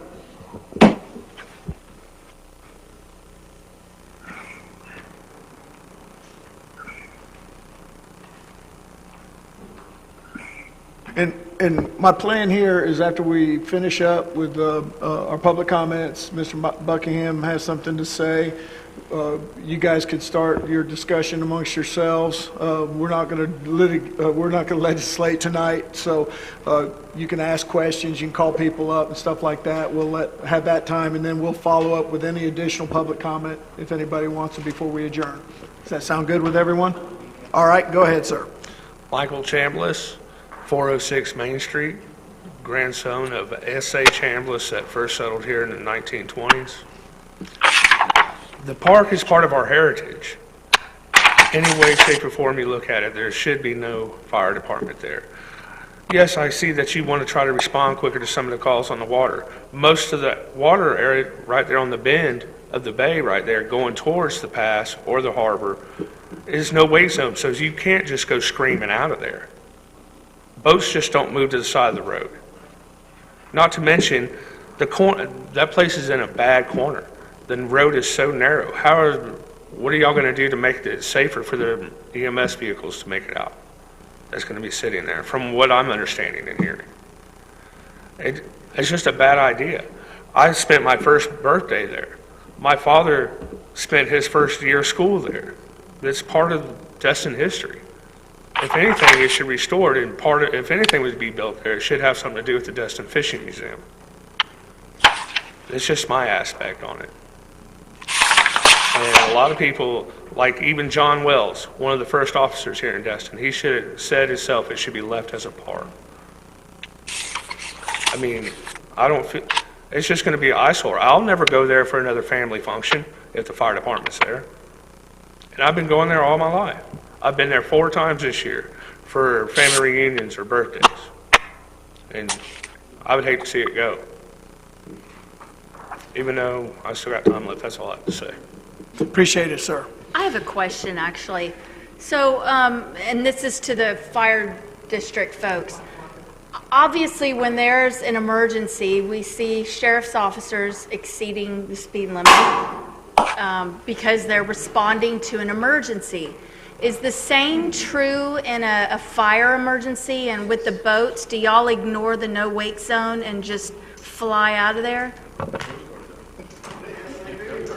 And this isn't a trick question, it's just an honest question, because I don't know how y'all would handle it. Mike Buckingham, 510 Calhoun. The question, I'm sorry? So if there's an emergency in the water and the fireboat has to respond, do they ignore the wake zone? Well, Preble, that's a good question. The fire department and the police department have the right to ignore the no wake zones. If they have an emergency, it's just like any other, even on the street, they can run a red light. They can go through stop signs, so. Yes, That's ma'am. what I was guessing, but I didn't want to But- assume anything. But please keep in mind, though, they're professionals. They're going to pay attention where they're going. Thank you. Thank you. All right, Mike, do you have any further comments before I open this up to our council members? Do you have anything that you want to point out or add? Yes, sir. Yes, sir, and I thank you.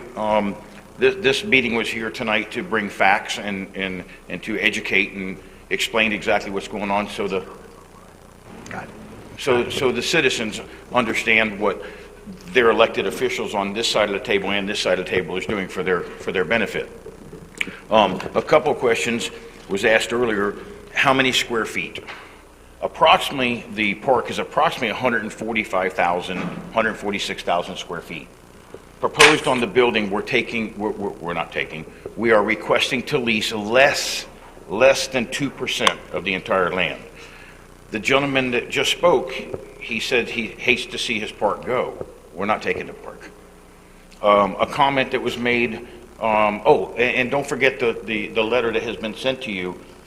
The sad part here is, council, the sad part here is we have some old families that can't come together. Some of them want it, some of them don't want it.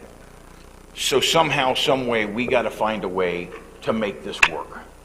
I would like to suggest if there's a way that this council can agree to a time tonight so we could set up a meeting at the site, because I think once people see they're not losing their park, they're not losing any of their park there. In that front corner, they've never used it anyway. And I think once they see that, it might change a few, that, you know what, this isn't what we thought it was, because they're hearing that we're taking the park, just like this gentleman. I mean, he's very kind about it, but he thinks we're taking his park. We're not doing that. Less than 2% of the square feet is what was asked. Number one. They mentioned they had 500 signatures. Facts. We have here that we, including myself and the commissioners, walk door to door on that side of town, that these 470 people, 470 that are on that side of the town that is going to be affected, that needs it, is requesting that we do this. This is the support right here. And these are going to be for the record. I'm going to give them to Ray, and we're going to take some pictures of them real quick for the record. And we could have got more, but we're thinking, 200 signatures, and that's enough to get your attention. And it's 470, okay? The question, one thing that really does kind of bother me a little bit, I do come from also a family of firefighters and fire chiefs in my family. A comment was made tonight, I don't know who it was, about the kids in the fire trucks. Well, for you that have lived here your whole life, I think you probably even went to the elementary school, and you were one of them that got the field trip to the fire department and got to see the big red truck. We do it every year, and we continue to do it. So please, let's not look at throwing kids in on this. We need to be adults. These kids love fire departments. All right, thank you, Mike. Got any questions? Go ahead, Mr. Braden. Thanks, Mike. On your petition, what was you asking, that they needed a fire station on that side of town, or? Yes, sir. Matter of fact, every one of us had a clipboard. Right. Every one of us had a clipboard. And on the clipboard, we would show them facts. Then again, this is about facts. We were told, just like the gentleman said tonight, he don't want to lose his park. We're not taking your park. So we showed them exactly the plan, just like we're showing tonight, and said what we are proposing to lease is this spot right here where the red is. Do you agree or disagree? I'm sorry, sir? Basically, do you agree or disagree with? Exactly. Exactly. And a lot of these, Rodney, is old Destin that have been here forever that would love to have it. So, can you tell us? It's been going around about a alpha call that by law you have to leave the station with lights and sirens on alpha call. Can you elaborate on that? Okay, one more time on that. That you have to leave the station, or a truck has to leave the station with lights or sirens on an alpha call? Rodney, that's going to be a good question for the chief. I do know that the question has been brought up to me multiple times in the last 2 days and on social media, that we don't respond to certain calls anymore. It's real simple. If you pick the phone up and call 911, we're there. We're coming. We don't care what it is. You call 911, we're coming. So to set this straight and have facts, we respond. As far as the lights, Rodney, I'm gonna forward that to the chief because that's not mine. Thank you. Anything else? No, that's all. Thank you, sir. Yes, All right, Mr. Overdeer or Mr. Mitchell, you have any questions? Well, Mr. Buckingham? Why don't we let the chief respond? Oh, yeah, he can. He's got a mic. I was remiss, I forgot we got some people queued up online for public comment too. Okay. But go ahead, Chief, you're already standing up, and Rodney has a specific question. If you could answer that, please. He did, and it was about alpha calls and whether or not the law dictates whether we have to run emergency response or not. No, sir, they do not. We do have a set of protocols that we follow, but we make, there's not a law that dictates that we have to run licensed sirens to any particular call. However, by running licensed sirens, we are requesting permission or we're asking people to move out of our way. We're held accountable if we get in an accident, licensed sirens are not violating the law. So, but on an alpha, it's set up Alpha, Charlie, Bravo, Echo. Alpha is a non-licensed sirens call, a Charlie Delta or emergency licensed sirens. An Echo is a dangerous call where we go in route and sheriff's officer responds and then they secure the scene and then we. But the law doesn't dictate that we have to on any particular call have to respond licensed sirens. Awesome. Thanks a lot. All right. I was remiss on our public testimony portion of it. We have some people queued up online that want to speak. Go ahead, Matt. We have John Green, and it'll take me a second here. All right, Mr. Green. John, if you want to click on your microphone to unmute yourself.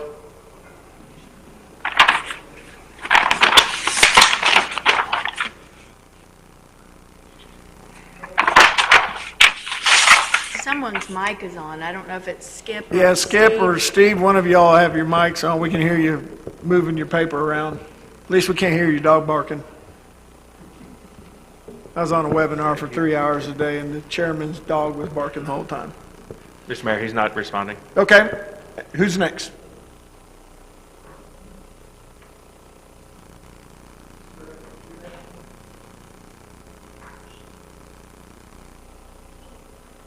I love technology when it doesn't work.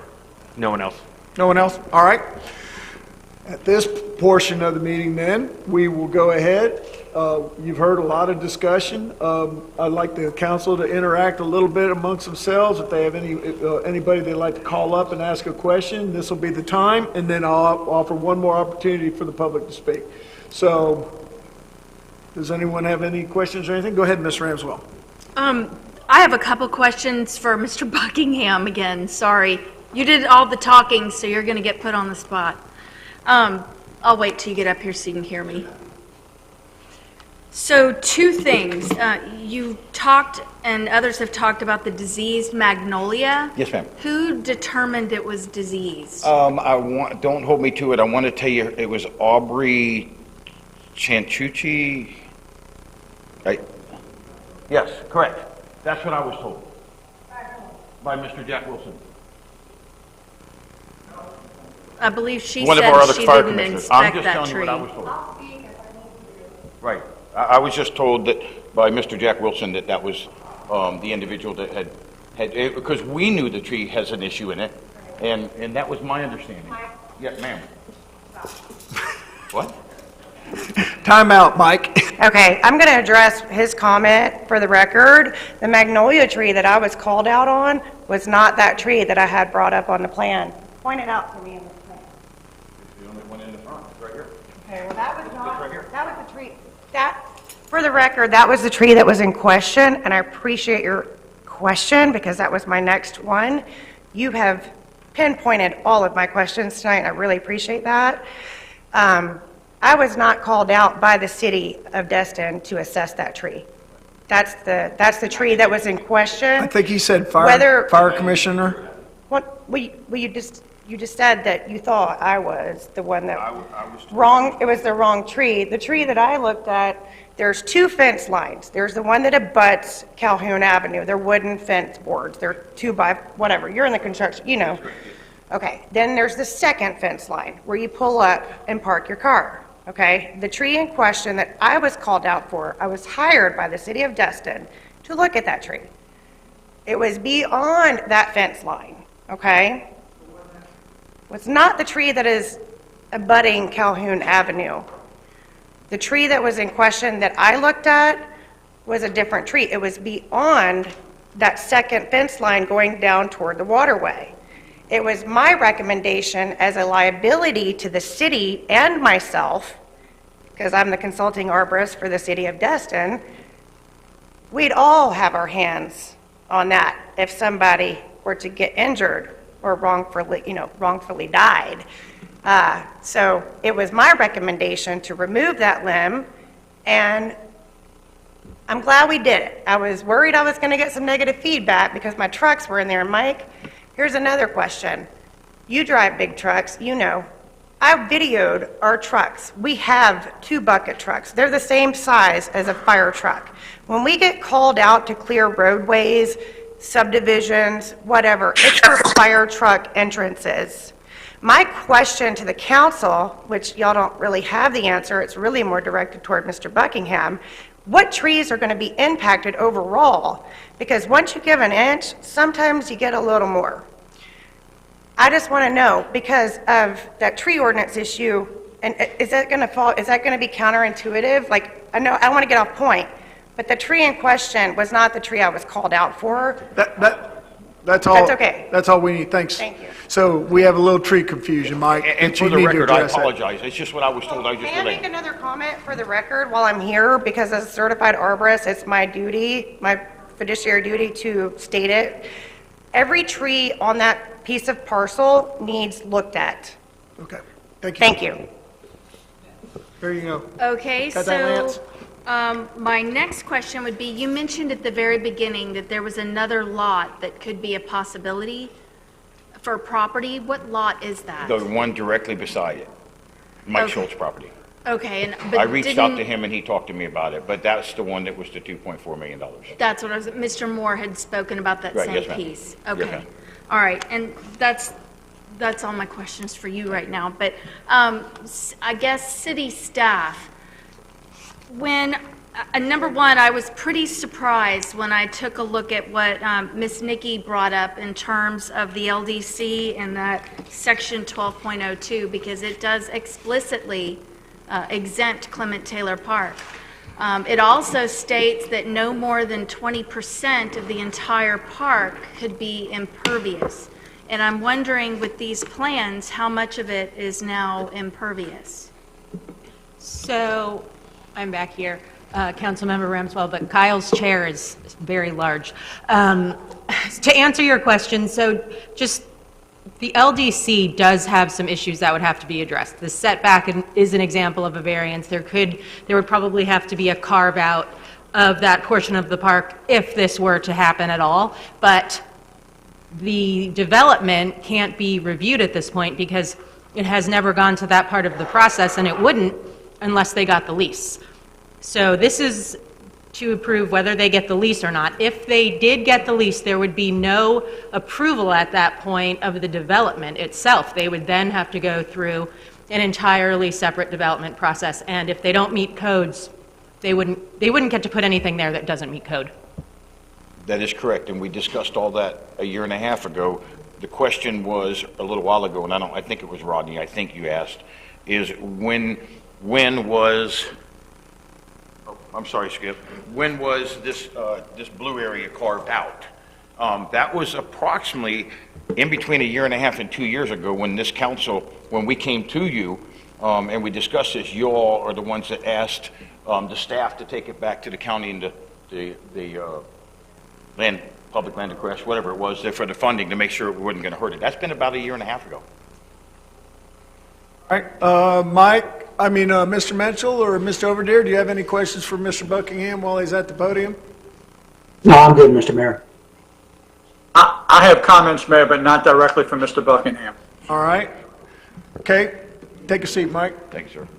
Well, we'll just start with you, Mr. Mitchell. Let's go ahead and hear what you have to say and see how that feeds into the discussion between you and the rest of the council members.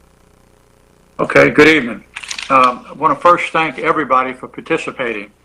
I think my latest count, and I'm probably wrong about this, but I've received approximately 60 emails against this project and countless phone calls from citizens against that. And sadly, I've had very few people speak in favor of it that have communicated to us with the council. With that said, I've kind of done some due diligence because not knowing how my fellow council members were going to vote or potentially what their thoughts are, I wanted the word compromise. If in fact this park is a no-go, I wanted to try to identify some other properties that we could possibly offer to the fire department. The lady earlier, the former parks director, beat me to it, but one of the first questions I had in the word compromise, if in fact the park is not a viable option, Joe's Bayou and a cement plant would be another perfect location that it could possibly be located in if the Clement Taylor Park's not feasible or if it's unacceptable. It's safe harbor. There's a lot of different things. I know Dr. Ramswell spoke about that location. But again, from the standpoint of compromise, that is one location that certainly would be available potentially and wouldn't cost the fire department any money. The second location that we need to look at, again, as an option.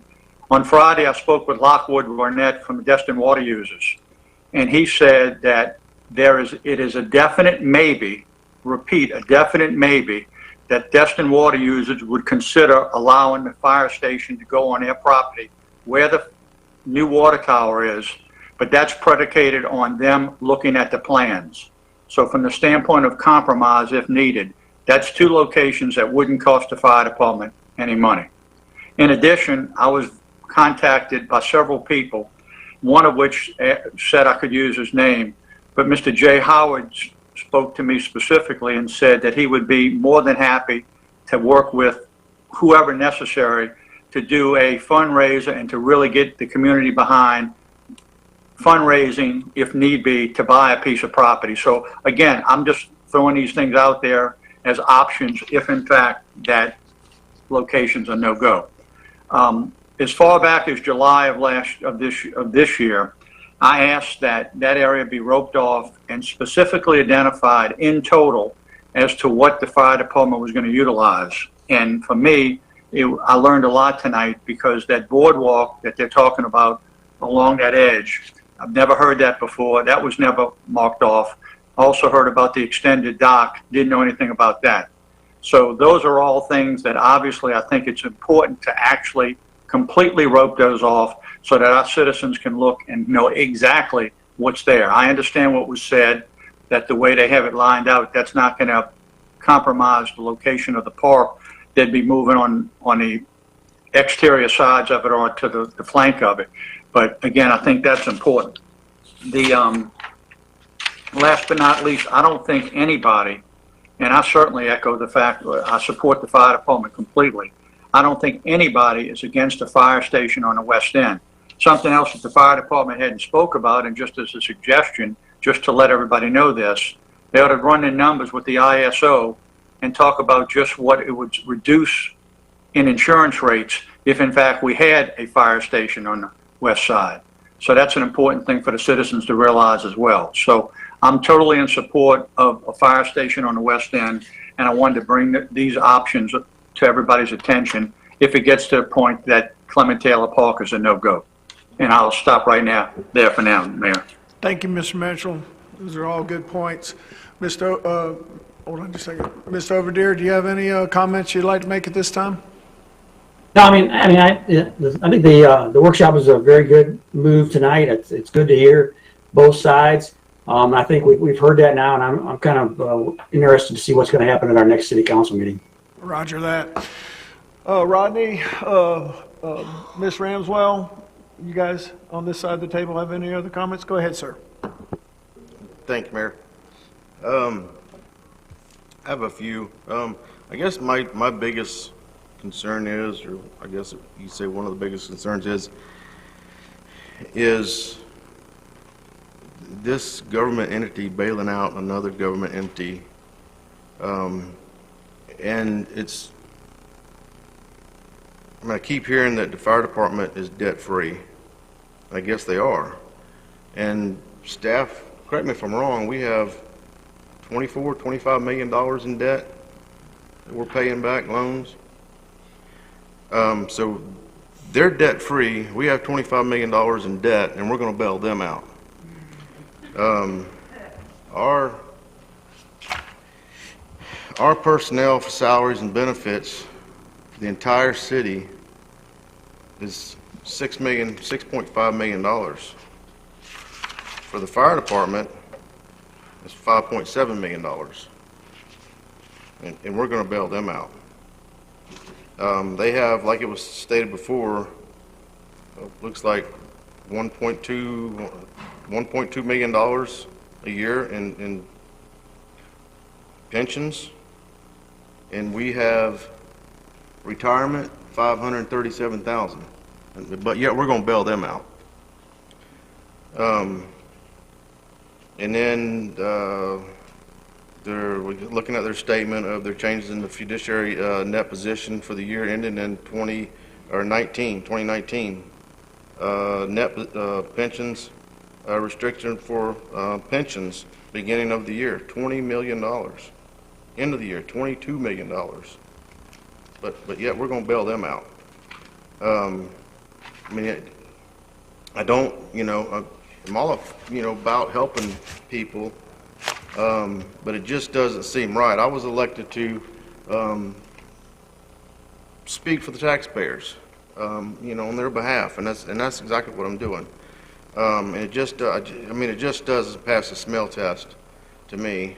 When we needed something, we get a grant or we go borrow money, and we pay it back.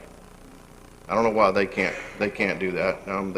I've asked the question, well, what else have you pursued? What other piece of property? The only answer I get is none. We haven't pursued anything. We're just looking at this one piece of property that the park is. The dock, we talk about the dock for the boat. I don't see the neighbors letting us get in the 25-foot setback riparian rights on it, so that's going to be an issue. I think the dock's going to go in the middle of the park. Who's going to pay for the light, the caution light that's going to go up out front?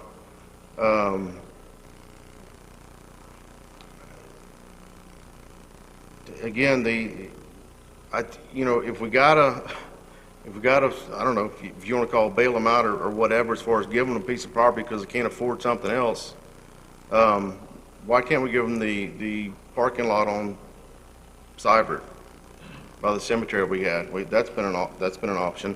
Or another great option is the west end of the cement plant, the far west end, the point over there. Put a building, put a fireboat there. But then again, I don't know why with all these numbers,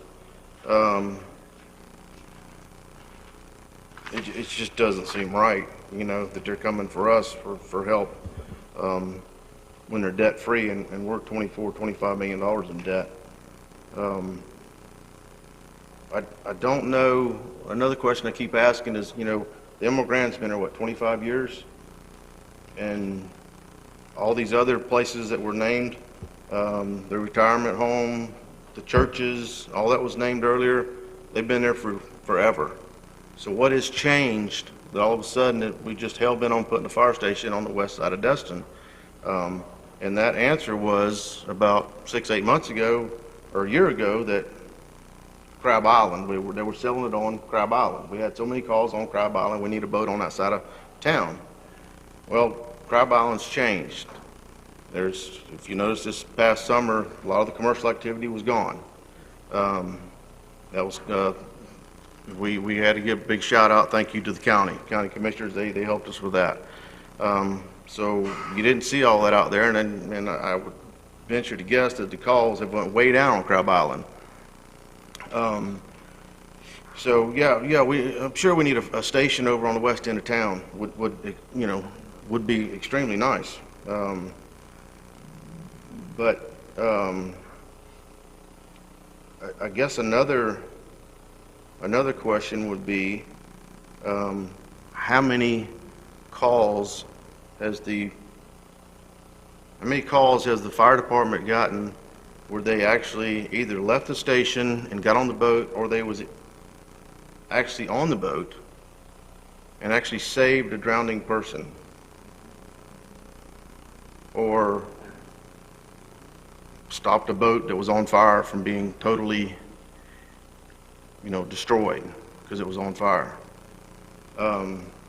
I thought the fire boat was out there just like the sheriff's department and everybody else, patrolling, or was actually on the water during the 100 days of summer. So I guess I got a question for staff. Who marked off the park? Who went out there and marked off this area that we're talking about? I believe that was actually the fire district, but Did you mark the park? You want to answer that, Michael? I saw you stand up. Based on what was marked off by our survey technician was the area excluded from the grant. Chris, That hatched Cecil, off area. your surveyor, Cecil, did it for us. So Cecil, the surveyor, marked it off? Yes, sir. The city surveyor, yes, sir. Okay, thank you. Yes. I'm going to hold up right there, Mayor. Thank you. Thank you, Mr. Braden. Dr. Ramsdell, any further comments? Yeah, just a couple questions and requests. Earlier, I had asked if we could get up a map just to take a look at an overview of our area from harbor and around.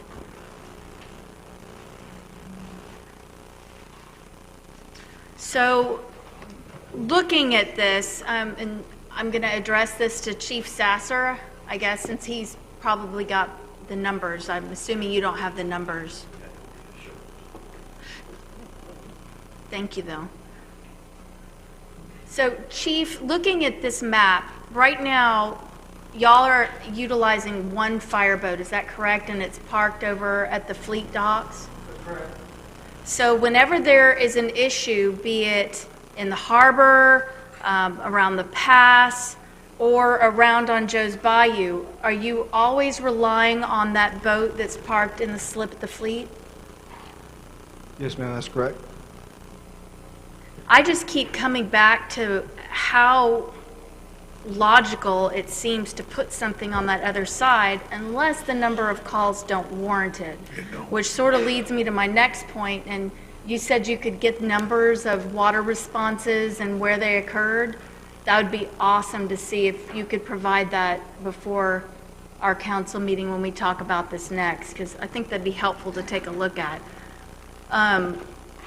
Let's see, and also moving from this map, do we have any photos, or can you do the Google on the ground little guy running down the street thing where we could see the front of the park?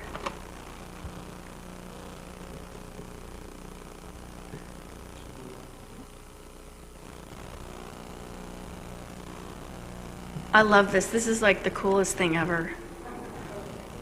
Yeah.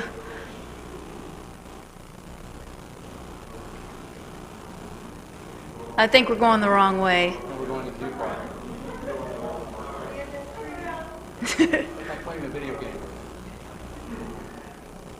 Thank you, by the way, for doing this. I appreciate it. I'm so visual, and I know others probably are too, so it's good to see. All right, so now we're looking at the park, and we're seeing a lot of yellow tape, but clearly that's not all marking the location, right? Can we go down more directly in front of where the station would be located and then turn and face it?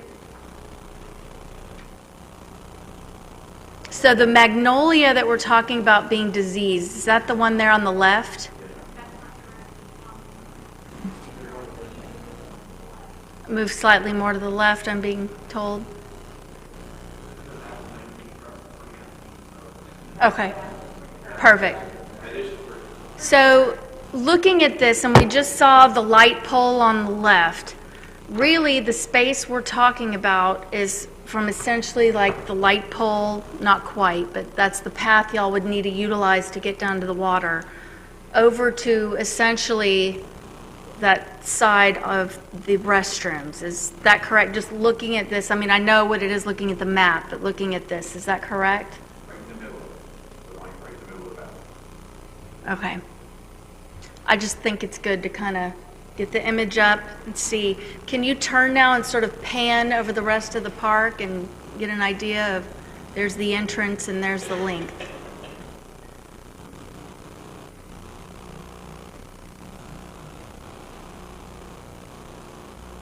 And I did count, because I know there was some talk earlier about the number of parking spaces, and it does look like in that original plan before we asked the grant people to reconstruct it, it does look like there were 17 spaces before in that area at the bottom, not counting that top piece, and then 17 as well after. So that is good to see. I wanted to actually count that and determine, but that's really all I had right now. I think I've asked most of my other questions as we went around, but like I said, I thought it'd be good to get a good visual here.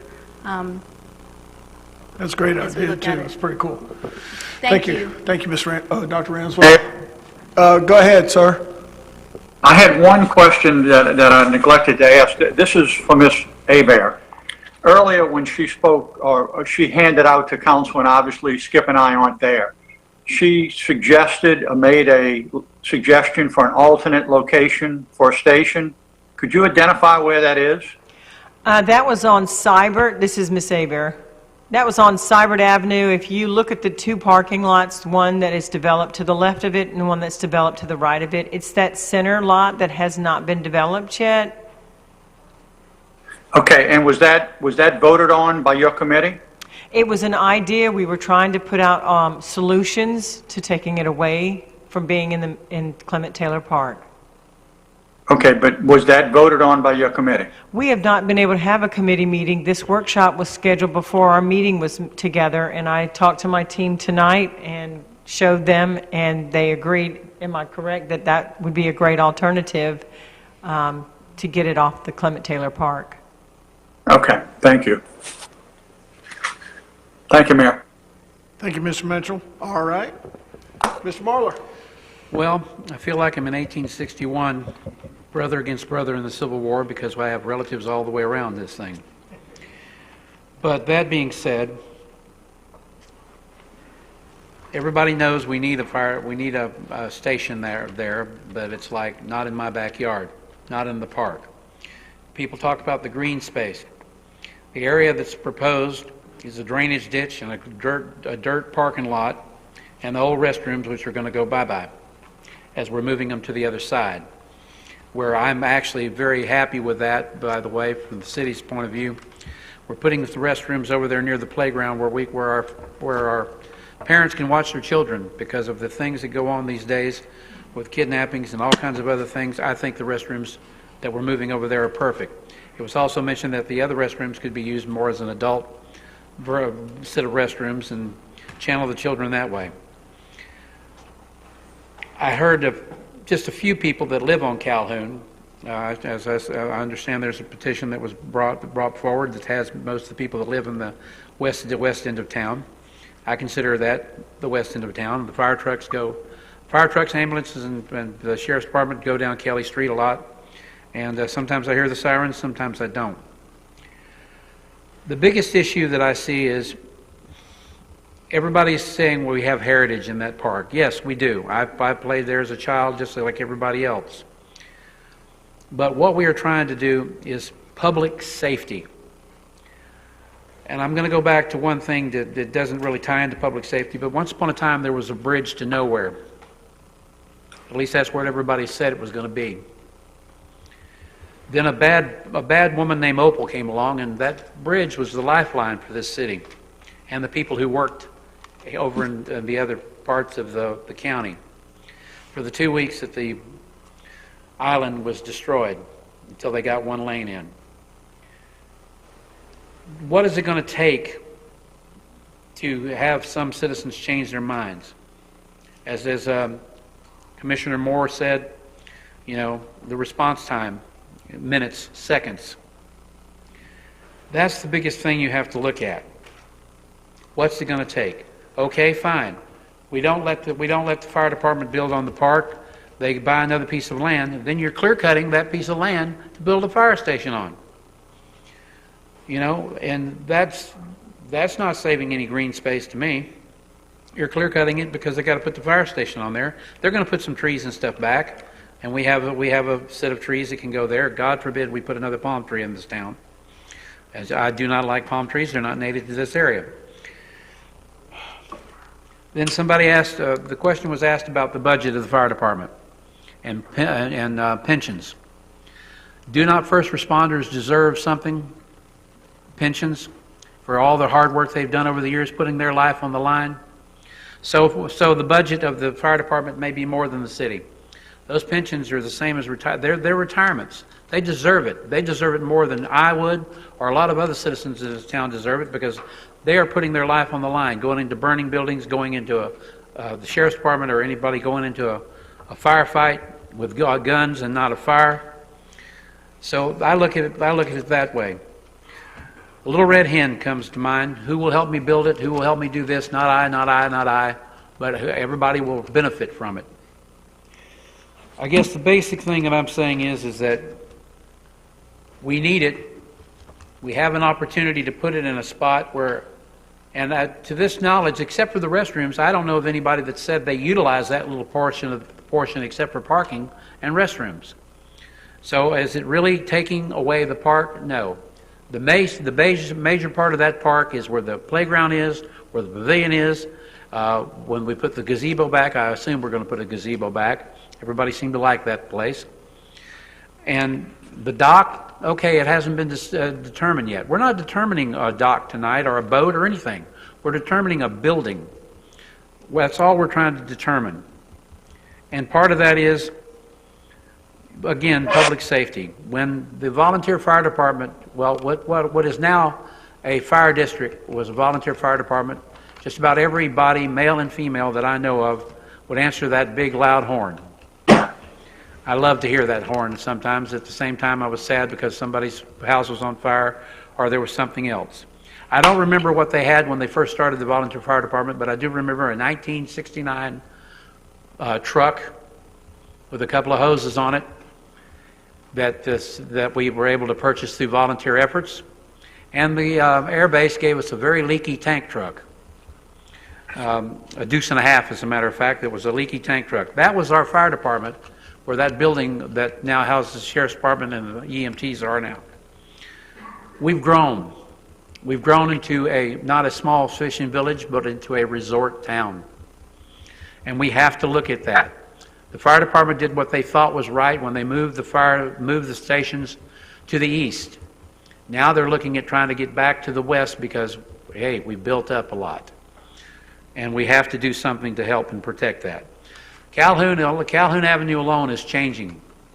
There's not a lot of, there are residents there, but most of the residential areas are gone. We have commercial operations there. And we have to look at what's happening there. We have a church there, 2 condominiums, all kinds of things besides just private homes. What do we want and what do we need?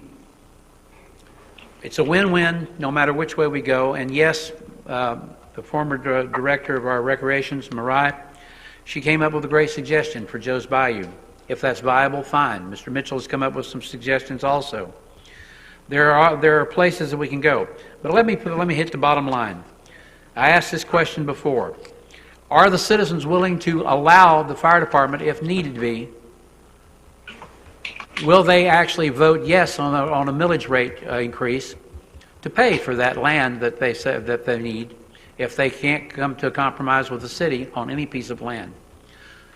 You know, why is that land so expensive? I know for a fact that today most houses that are built at least 20 or 30 years ago, tear the house down, you get more for the land. It's less if you have the house on it. The land's worth more. Why is that? If the house is solid, why tear it down and build a new one, or just clear cut it for whatever purpose? The bottom line is this: we need a fire station. We came up with an idea that would work. It's not taking anything away from the park except some dirt, some old restrooms that's going to get relocated anyway, and a drainage ditch, which I wouldn't put any child near that drainage ditch, simply for the fact that snakes, bugs, and everything else there. It's not going to hurt anything there. A tree, maybe. What if this tree had come down during the hurricane? Anyway, that's my thoughts now. A lot more is going to come as I figure out what I'm going to say at the next council meeting if this comes up. Thank you, sir. Appreciate it very much. Mr. Destin. Thank you, Mayor. I think everybody needs to take a deep breath on punting this directly to the next council meeting. We've had a lot of really good, long discussion tonight for almost 2.5 hours, and we're starting to chase our own tail on some of this stuff. So let me try to bring this into a smooth landing. The reality is we've got a lot more to discuss on this topic. So to that end, we know that we need a western substation. Nobody's arguing that. And we know that we probably need a new home for the fireboat, because of issues that are dealing with the time, the response, the crowded nature of the harbor when it gets deployed. So those are the two goals that we're trying to meet. And we are 2.5 years into this process, and this is going to continue to be discussed over the next several weeks and likely months. But I will say for a fact on my position, I'm not prepared to vote yes or no at the next meeting until I know that if I have to say no to the current proposal, that we have a viable option to move forward with, and that's going to take a little bit of time for research. So if the lawyers and staff are listening, I'm going to task you guys, as long as council agrees. I know that we have a universe of items that I think we're going to need to know some answers to. One, somebody proposed the cement plant. I believe the cement plant may have some issues with regards to location and response times. We may also have some grant issues on what we can or cannot put in there, given that that is being renovated with some federal dollars. So I'd like some answers on that one.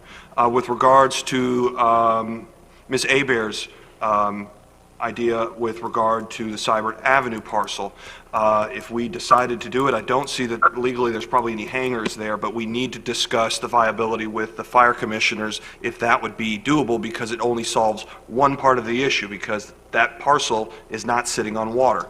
So if it's a landlocked parcel that is close to where the new location of the fireboat is, then that gets us into our next issue. If we put an elevated boardwalk and some sort of a dock structure but no building, can we do that legally? So that adds in a variant of the 25-foot setbacks. I don't know if we have an answer on whether or not we would have permission from our proposed southerly neighbor, which I believe is the Schutz property with the wedding venue. I believe that Mr. Green's proposal of a long dock with an L at the end could go well past any swimming area, and the operation of a boat would likely not even come close, because it would be in such a far out deep area that you could place it in a position that would not impact swimming.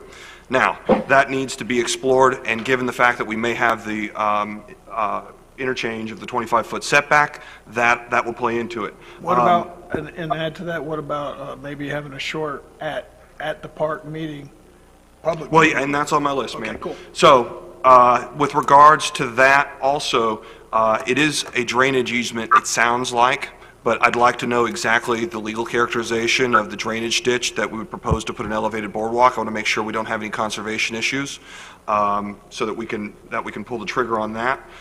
We need somebody to look at the tree.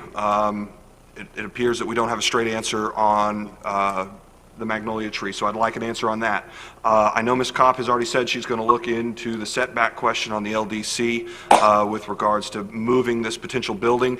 That's going to play into whether or not we make a decision on going with option 1A, which is still keeping the building but moving it in a different position. Number 6, can you guys come back with a answer on the legality or any sort of issues we may have with holding a public meeting outside with regards to anything that we have already established, from televising it, recording it, meeting minutes, all the things that we need if we were going to do an on-the-ground meeting. Finally, I know that some folks wanted to talk about a voter referendum. I'd like it answered on whether or not we have the ability to send that specific question to the voters themselves, because this is a collegial body. It was created to make decisions on behalf of the public so that every governmental public decision didn't have to go to a referendum.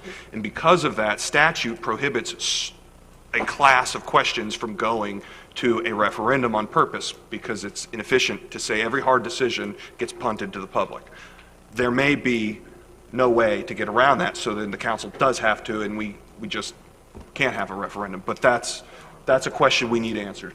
So that's at least 7 issues. I will yield the floor to any of the other council members clearly to probably task staff with getting some of that stuff answered. And I know that we're going to need more than a week to answer all of that. So I would say to everyone who's ready to pull the trigger on making decisions, let's get some answers. Let's have clear minds, and we can have another one of these if we have to, because as much as we let the fur fly a bit tonight, and I know emotions were running high, Beth Fife is right. You know, we're still family. We're going to do it in a civil manner, and we're going to get through this because, frankly, democracy is messy, which we have people coming from opposite sides sharing the same communities, the same country, and at the end of the day, when all the decisions and the dust settles, we still got to be family. So I encourage everybody to remember that as we move through this process. Other than that, I'm done. Mr. Morgan. Thank you, Mayor. Parker, you promised that we're going to keep it civil? I'm just kidding. You might keep it civil. I got a hammer over here. He's unarmed. Yeah.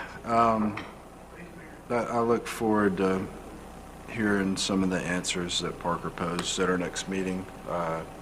There's been some good input tonight. You know, I like seeing the public come out and support issues. I like an engaged public. I think that leads to better decisions on our part, and it's certainly given me a lot to think about. I'll reserve most of my comments for the public hearing at our next meeting, but I do appreciate everyone coming out. Calhoun Park is just as important to me. It's a very important park to me. Equally important is quality service from our fire department, especially on that end of town. It's where I grew up. It's where my 88-year-old grandmother lives. You know, and so we're trying to balance these two things. And but I will reserve my comments for our public hearing on a week from today, and I do appreciate everyone coming out tonight. Yeah, I think Mr. Destin might punt your public hearing a week or two with all his requests. I got you, Steve. Okay. So that would probably be the only deal for our staff to get through that checklist. And Mr. Destin, I think all 10 of your points are very well thought out, and support that 100%. Mr. Mitchell, do you have a comment? Yes, sir. I'll play devil's advocate for a minute. Regarding 7 or 10 points that Mr. Destin brought forward, I would submit to you that 7 of those points are for the fire department to make that decision, not us. We haven't proposed anything. They're the entity that's proposed to us. And I think they need to get their heads together and look at some of these alternatives if they're even doable. It's not up to us to propose something to them. They're the ones with wanting something. So I don't think we should be tasking our staff to do that. It ought to be the fire department's responsibility to reach out, not the other way around. Steve, to your point and playing devil's advocate, I hear it, but the truth is, if we didn't have the fire district providing fire services to the citizens of Destin by statute, actually, I think it might be enshrined in the Constitution of Florida, the city would be providing the fire protection services. I don't mind working collegially, hand in hand, and with the fire department trying to solve some of these issues, because I'm a taxpayer of both. And I think we can probably work with their staff, our staff, and we can get the answers to these questions faster rather than just, I'm not interested in trying to just dump it all on them. I know it's going to be a hand-in-hand process, because we do need to solve this issue for all of our sakes. We positively have to solve it, but the point being is, we may put some work into something that they don't want. I think we need to have a meeting with them. It could be the city manager, and at least see what's viable to them. They may come up with some reasons why, and that way we're not tasking our staff to run down a rabbit hole. I agree we have to work with them, and I want to work with them, but they're the ones that want something, and we should let them decide what's doable, and then we work to that end. Well, and I think that they're committed to that, I think for certain. I think probably the best idea is to give staff at least 30 days to come back with us with answers to this whole list, and during that 30 days, as they're doing their fact-finding, I believe we could end up with a clear idea of whether or not any of these questions need to be answered, because we may leave here, they may sit down with Lance and say, listen, we've looked at the call volume, cement plant's off because Joe's Bayou would put us so far away, we're better off staying where we're at. You know, that's going to be the kind of stuff that is going to have to get discussed over the intervening time. So I believe we're all going to be able to work collegially together to be able to get answers to these questions. All right. We've had our discussion amongst our council. We're not legislating tonight. Staff has some tasks they need to perform. I'm going to go through the room one more time. I just want to reiterate, don't repeat yourself. If you've already said it, it's been said, it's on the public record. If anything's been brought up that you heard that you didn't touch on, then this is the time to do it. I'm going to hold everybody's feet to the fire to 3 minutes, unless, of course, somebody's willing to waive their time for you, to be fair. All right? Carrie, you're up. 3 minutes. Oh, that'd be awesome. It is 20 minutes to 9, so that'd be great. All right. Thank you again for hearing me. I'm sorry I didn't get the platform they got. I do come to the meetings, and I do represent the people most of the time when I do come. I want to touch on a couple more things. You know, we talked about the boat. We didn't talk about the pollution any boat we all know has. What happens when we have these boats here and we have a little oil spill, a little fuel spill? Kids out of the water the rest of the day? You know, we have contamination issues. You know, where will they wash that boat, and where will they pump the motors out? Where do they flush the motors out on the boats, on the lifts in the harbor? Can anybody answer that in the harbor? When you flush your motors out, outboards, all you do is hook up a freshwater hose to it, turn it on, let it run for about 5 minutes, and then you're done. Yeah, but you're still doing it in a swimming area where the children are. It's fresh water. Doesn't matter. The kids are there. I don't want my kids in it. Is that okay? Okay, so, and also there was also those transient boat slips that sit over there, and I'm not sure, has anybody decided what we're doing? Is that boat staying? Is that going to be too?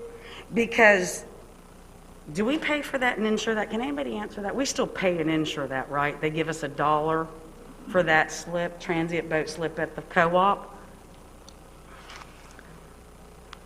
Mike, do y'all have to pay for that, or is that just a transient slip that fireboat's in now? Is that a transient slip that fireboat's in now, or do y'all pay for it? They pay fees. No. They definitely pay all their fees for the electricity, maintenance. Upkeep. Do we insure that? City insures part of the property. I'm not sure if we insure the slip. Do they? Mr. Moore seems. The fire district, I think, has a separate agreement with the landowner for that slip. I don't think city's involved with the fire department slip. That's a fire district. We are the issue. Landowner. It's a fire district. Yes, sir. We are the landowner. Those are our slips. Okay, so moving on. Well, those are our slips. I don't know if the people know that. Okay, dredging. Also, there was also someone also said, you know, that has to be dredged for that boat. Pardon me? Okay. Also, a small problem with some of the things, and I watched everybody get to come up and talk consistently, and I wanted to say that I did, a lot of that wasn't transparent, and the fact that not even any of that long doc or anything is even on that survey that we all received to look at was a tad misleading. And actually, besides that, I wanted to say that I know that there was a petition roaming around, and I was very proud that Matt was able to get so many petitions, and I wanted to say, don't forget people who live on the water. Forget about us here in Destin proper that do not live on the water. We don't have a lot of access. You guys get to live, eat, breathe, drink your coffee, eat your dinner, fish off the dock with your kids. We have to make arrangements, pack our lunch, and go. Don't take a parking space of ours, because let me reiterate one more thing. I would like the staff to look into this. We submit to the state that that's a parking lot. The state came at us and said, come on, city, you guys got no public parking. We submitted it as public parking. We don't even, one more thing, I'm sorry. You can have extra time because I'm interrupting you, but go ahead. If you could copy that and give it to Ray, because I'd like to see that. Sure. And I wanted to say one more thing. We have never had assigned parking there. And that is a big problem. Nobody can even really give stats on a parking spots if we've never even had assigned parking. And what that building will do, we can have more assigned parking in there, because we have that sidewalk to nowhere. And I know that sidewalk's coming, but I want you guys to know I've been standing up here since 2013 asking for a sidewalk to the only park that we had at the time. So what does that mean when you have a sidewalk? Don't have a sidewalk to a park? It means we're all driving, right? So that's just something to think about. And yes, I'll get a copy of this. And one more thing I wanted to reiterate to the ancestors to that there weren't the only ancestors, and that wasn't just Mr. Taylor's property. That was Miltizo land in the beginning, if it matters. I don't know why that has to matter. Any questions? Okay, thanks for hearing me. Based on something Carrie brought up, and just to mention it to staff, that it's something else we'll need to consider, is the submerged land lease and the responsibility for that. Come on up, Marcy. I'm going to work across the room. Beth, I saw you raise your hand. I'm coming your way in a minute. Okay, this is your shot. Go ahead. A fireman that worked in Destin. Name and Can you hear me? address. Oh, Beth Fife, 723 Spring Lake Drive. A fireman that worked in our city for 25 years wrote me on Facebook, and he read a letter that I wrote that's been shared over 70 times because so many people feel so strongly about it. And he said, you forgot. They're forgetting one thing. He said the Army Rec Center had to dredge to put a boat there. What's that going to cost us? And will it make the water, is it the water going to be deeper where our children can get there waist high and play? Right. Well, the other thing is I'm so surprised no one's talking about what that woman said at the last meeting. Her husband's a firefighter. The chemicals are hazardous that boat emits and leaks. And I mean, we have so much trouble with pollution already. I just hate to see it at the park. It's a preserve. All right, that's it. Thank you guys for everything. We appreciate you. Thank you, Beth. It's good to see you here, too. Okay, we got a couple, everybody's raising hands, so just one at a time. Go ahead. Marcy, you can go next, and then Aubrey, I got you after that. There was just something I'm unsure of. So Mr. Marler said, because I wrote it down, he said, we're not determining a boat dock, we're determining a building. And then all of a sudden we're saying, and there's not, the boat dock or anything isn't drawn on that yet. So, but then we're saying we need to have a building and we need to have a boat adjacent to it. So I'm very confused. Are we determining a boat dock and a building? Or are we determining a boat dock? I mean, a building. Because that's exactly what he said. And then someone else earlier, when they were reading everything, said that the old substation is no longer, like it's outdated and not viable or whatever. But if we could somehow secure a boat slip at Harbor Walk, which is right there, I don't know how, but maybe somehow we could get that, and you could rebuild, because we're going to build a building on the park, right? So could we not rebuild the substation to better standards and go straight across the street and get a boat right at Harbor Walk if we had a dock there? I'm saying if. Yeah, So just a thought. one of the things that we're spending like hundreds of thousands of dollars on right at the present time is revamping that intersection. Right. And the last thing we really want to add to that intersection is emergency vehicles and more traffic. So Well, that, don't they that's, have to come out, though? That's why I'm just telling you why the old site is not a high priority item with the city. Well, yeah, Just, I get that. just like if I had my druthers, I'd move the community center out of there Oh, I and would too. put it in the middle of the community and I get it out of agree that with that. intersection. So that I'm just trying to answer. Right, I understand. Part I of just your couldn't comment. understand, we're gonna build a whole new building. They said he said that the dock, we weren't determining a boat dock, we were determining a building. And I thought, well, we have a place where we can put a building. So that was just, it was just. Yeah, the reality is at this particular point, we're just talking about leasing a parcel of land and Gotcha. not the other part, which still all has to go through the LDC and staff and all that kind. So we're almost putting the cart before the horse, but not quite. We're vetting everything out at this meeting. Go ahead, Marcy, come on up.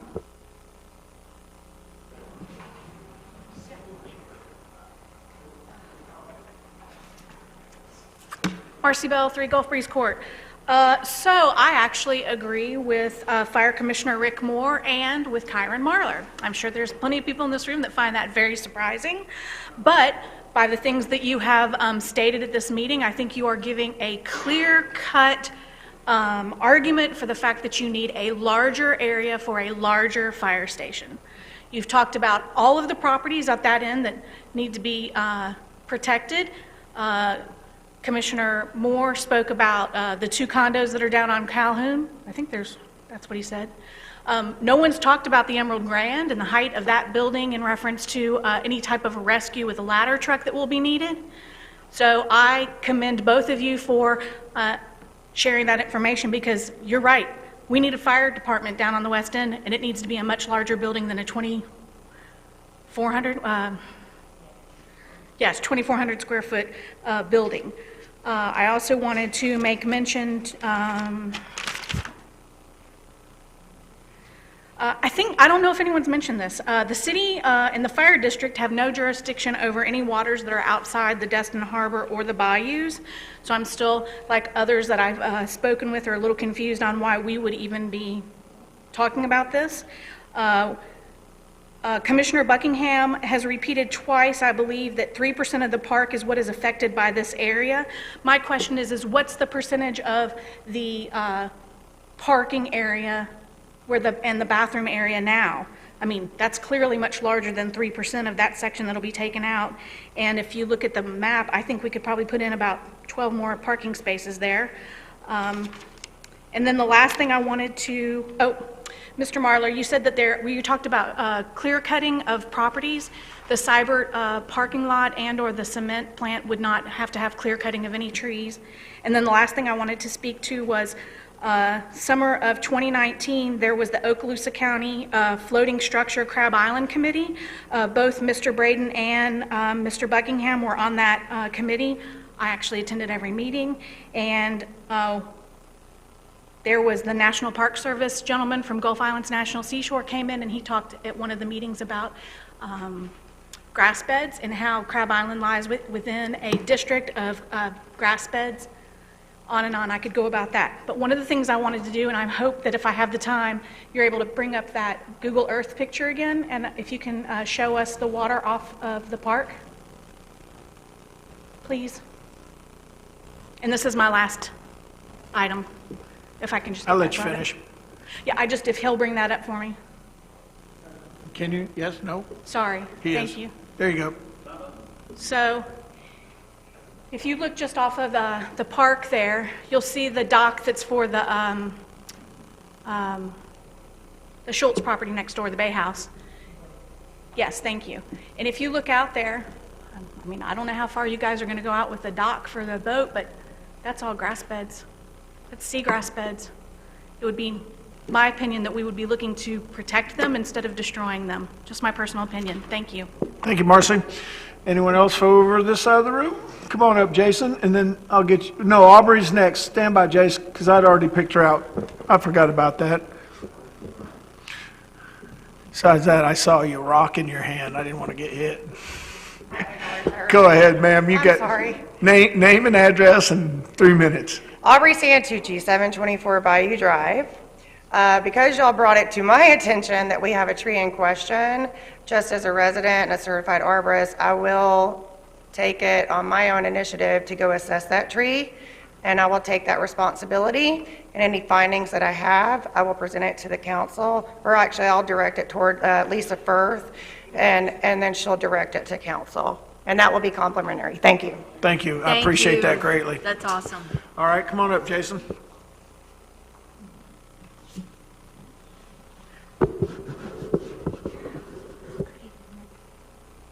Jason Klosterman, 1014 Airport Road.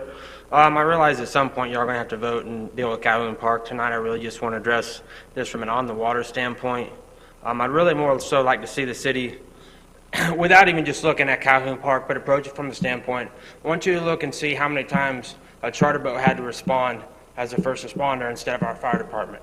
Because if a charter boat's having to do it more than our first responders, we already have a problem. We already have more of a need. It's not just a fire standpoint. Growing up here, we've had a few fires on occasion.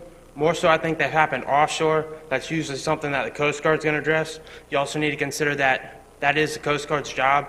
A lot of your, state and wildlife vessels, they're really not set up. Most of these, little 22, 24-foot boats, they're not set up to go offshore. Coast Guard needs to be able to take those calls. Coast Guard doesn't be tied up with people on Crab Island. Growing up here years ago, it would be where you see a couple hundred boats on Crab Island, maybe on July 4th. It's like every other weekend now. It's pretty standard. So I'd also like to see the fire department. I know that these guys probably pretty often practice donning their suits. I'm sure they probably got that down to account.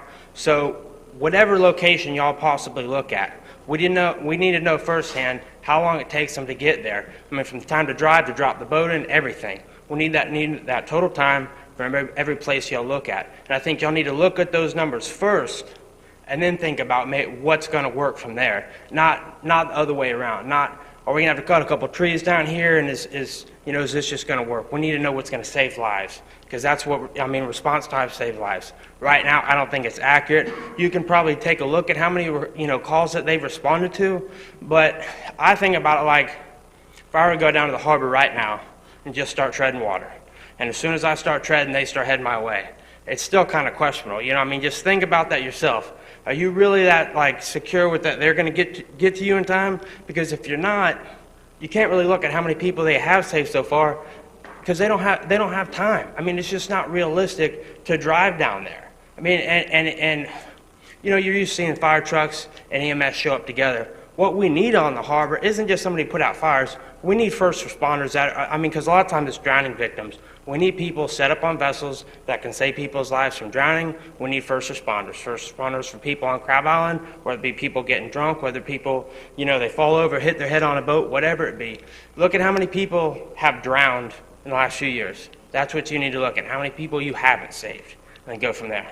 Thank you for your time. Thank you, Mr. Klosterman. All right, looking to the middle of the room. Come on up, Myra. Mariah. I ought to know that. Hi, Mariah Kersenak, 69 Country Club Drive.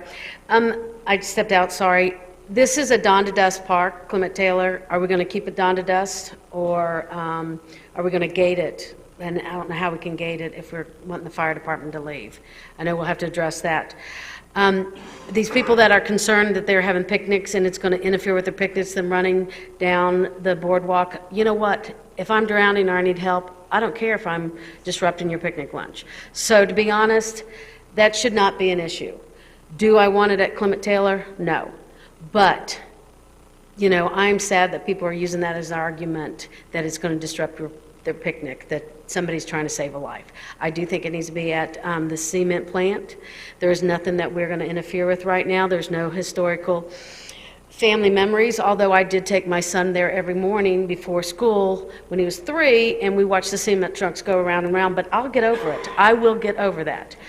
But I do just think, the cement plant is a good choice, and I think that the fire department needs to be on the water and not waiting for a call, patrolling more and coming in and out.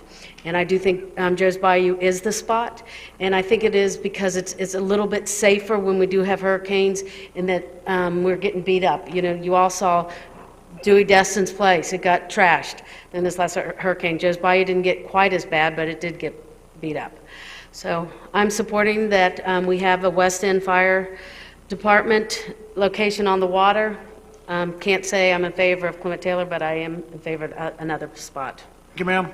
Mariah, I think Commissioner Buckingham did, you might have been when you stepped out, but with regards to gating dawn to dusk, I believe they had a separate dedicated driveway that would come straight out from the buildings, so that way the primary parking lot to serve the park could be gated and closed, and they could operate it 24/7, so there wouldn't be any activity from the fire department within the other parking lot. And I do think wherever they get land to build a spot, it's going to be a positive because, you know, people hang out and do all sorts of fun things once it gets dark. So I do think it will be a safer spot.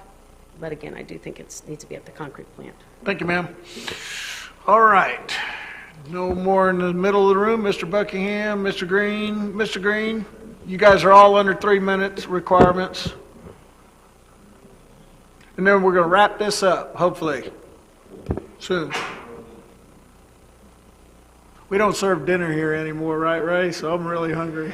Jim Green, 824 North Lakeside Drive. I'm also the vice chairman of the Harbor Community Redevelopment Advisory Panel.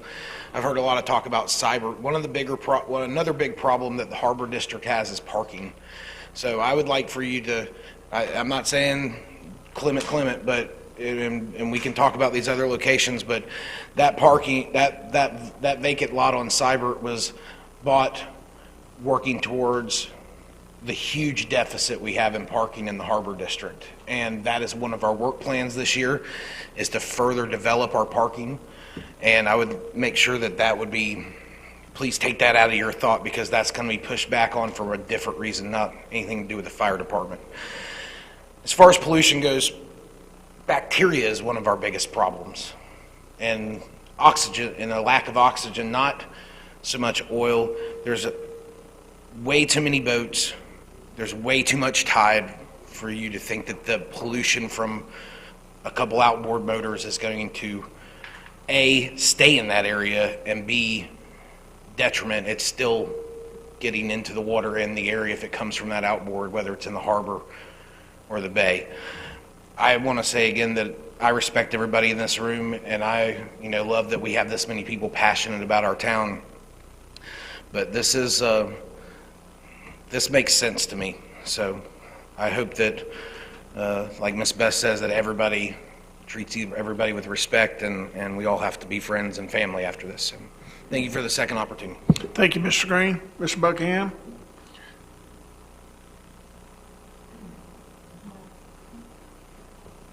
Mike Buckingham, 510 Calhoun. First, I want to thank you all, thank the citizens. A couple quick things quick things that I want you guys to remember. This has been going on 2 years. The sites that we're talking about, Steve, can you hear me right now? Yes, I can. Okay, yeah, Steve, if you, the parcel you're talking about for Destin water users, we addressed that. That was one of the ones we addressed 2 years ago. And that parcel was too small, and they were getting ready to build the water tower, which they are now completed. So that's not there right now. The other lot that they own is the parking lot for the women's club across the street. So that was out of the question. The one on Cyber that we're talking about, that Jim Green just brought up, please keep in mind, council, we discussed that one. That was the one that Mr. Campbell wanted to put the big parking garage, and he wanted to put the sheriff's department and us underneath it, if you remember right. And if you remember, it came back at it, and we said, the sheriff's department, and we said, you can't put us there with that much traffic. On big weekends, there's so much traffic. If we had an emergency, we can't get in and out of that place. So we exhausted that one too. Something that I heard tonight that got my attention was the deficit. That the city's got $28 million in debt, and we're debt-free. Please keep in mind that your checkbook and our checkbook is their checkbook. And I think, I'm only speaking for myself, but I would be more than happy to help your portfolio look very well, and we'll give you the fire department, and you guys deal with it. I mean, I'm not being smart, I'm being sincere. It might be something you guys really want to sit back and talk about, because y'all probably could have this thing. Number two, I heard tonight, The first thing, we have worked on this for quite some time. We have exhausted on locations. But I heard that I might hear, correct me if I'm wrong, that this council might not have a problem with putting over at Joe's Bayou. That's something to look at. I'm not saying that's out of the question. Whatever it takes for us to provide service for these folks on that side of town and provide water, we're all ears, guys. It's the first time we've heard of this. So this is why I like the idea of having these togetherness prior, or try to get them before we get this social media, because we're sitting here getting beat up on social media for something. All we're trying to do is help the folks. So I'm good. If you guys think that might be a possibility, the fire department would be more than happy to discuss that and see if that would work, if you all are sincere about that. I think Mr. Destin was clear in his task to the to staff, Mike, to look into that. So right. We took it seriously, that suggestion. Mr. Mitchell, I heard you start to say something. Do you have something you'd like to add? I just wanted to respond to Mr. Buckingham. Mike, I understand what you said. Please understand that all I was trying to do is provide some options if, in fact, the park didn't work. I can tell you in conversations with Lockwood Warnett Friday and Tom Weidenhammer today, both of them said if the fire department gives them plans for the fire station, they will look at it because they may be able to accommodate. That's all. It's just an option. I know both of them very well. I'll contact them first thing in the morning. I thank you for that, Steve. Just please, council, try to remember that we are trying to work together. This has been a long process, guys. I don't know if y'all remember how many times we've been up in front of you to get to where we're at tonight. 2 years now? We've exhausted those other locations. So your option tonight of what we're hearing got my attention. If y'all are... One more question I would like to see, because I think it will solve a lot of problems here, is I really would like to see if this council will meet over there at the site so they can see exactly what that footprint is, and then I think they're going to go, wow. If you want to meet one-on-one or all together, whatever y'all want to do. Yeah, I think all of us owe the fire department and ourselves that opportunity to see it with our own eyes. It's one thing to sit here and look on Google Maps, which is kind of cool, but it's another thing to go over there.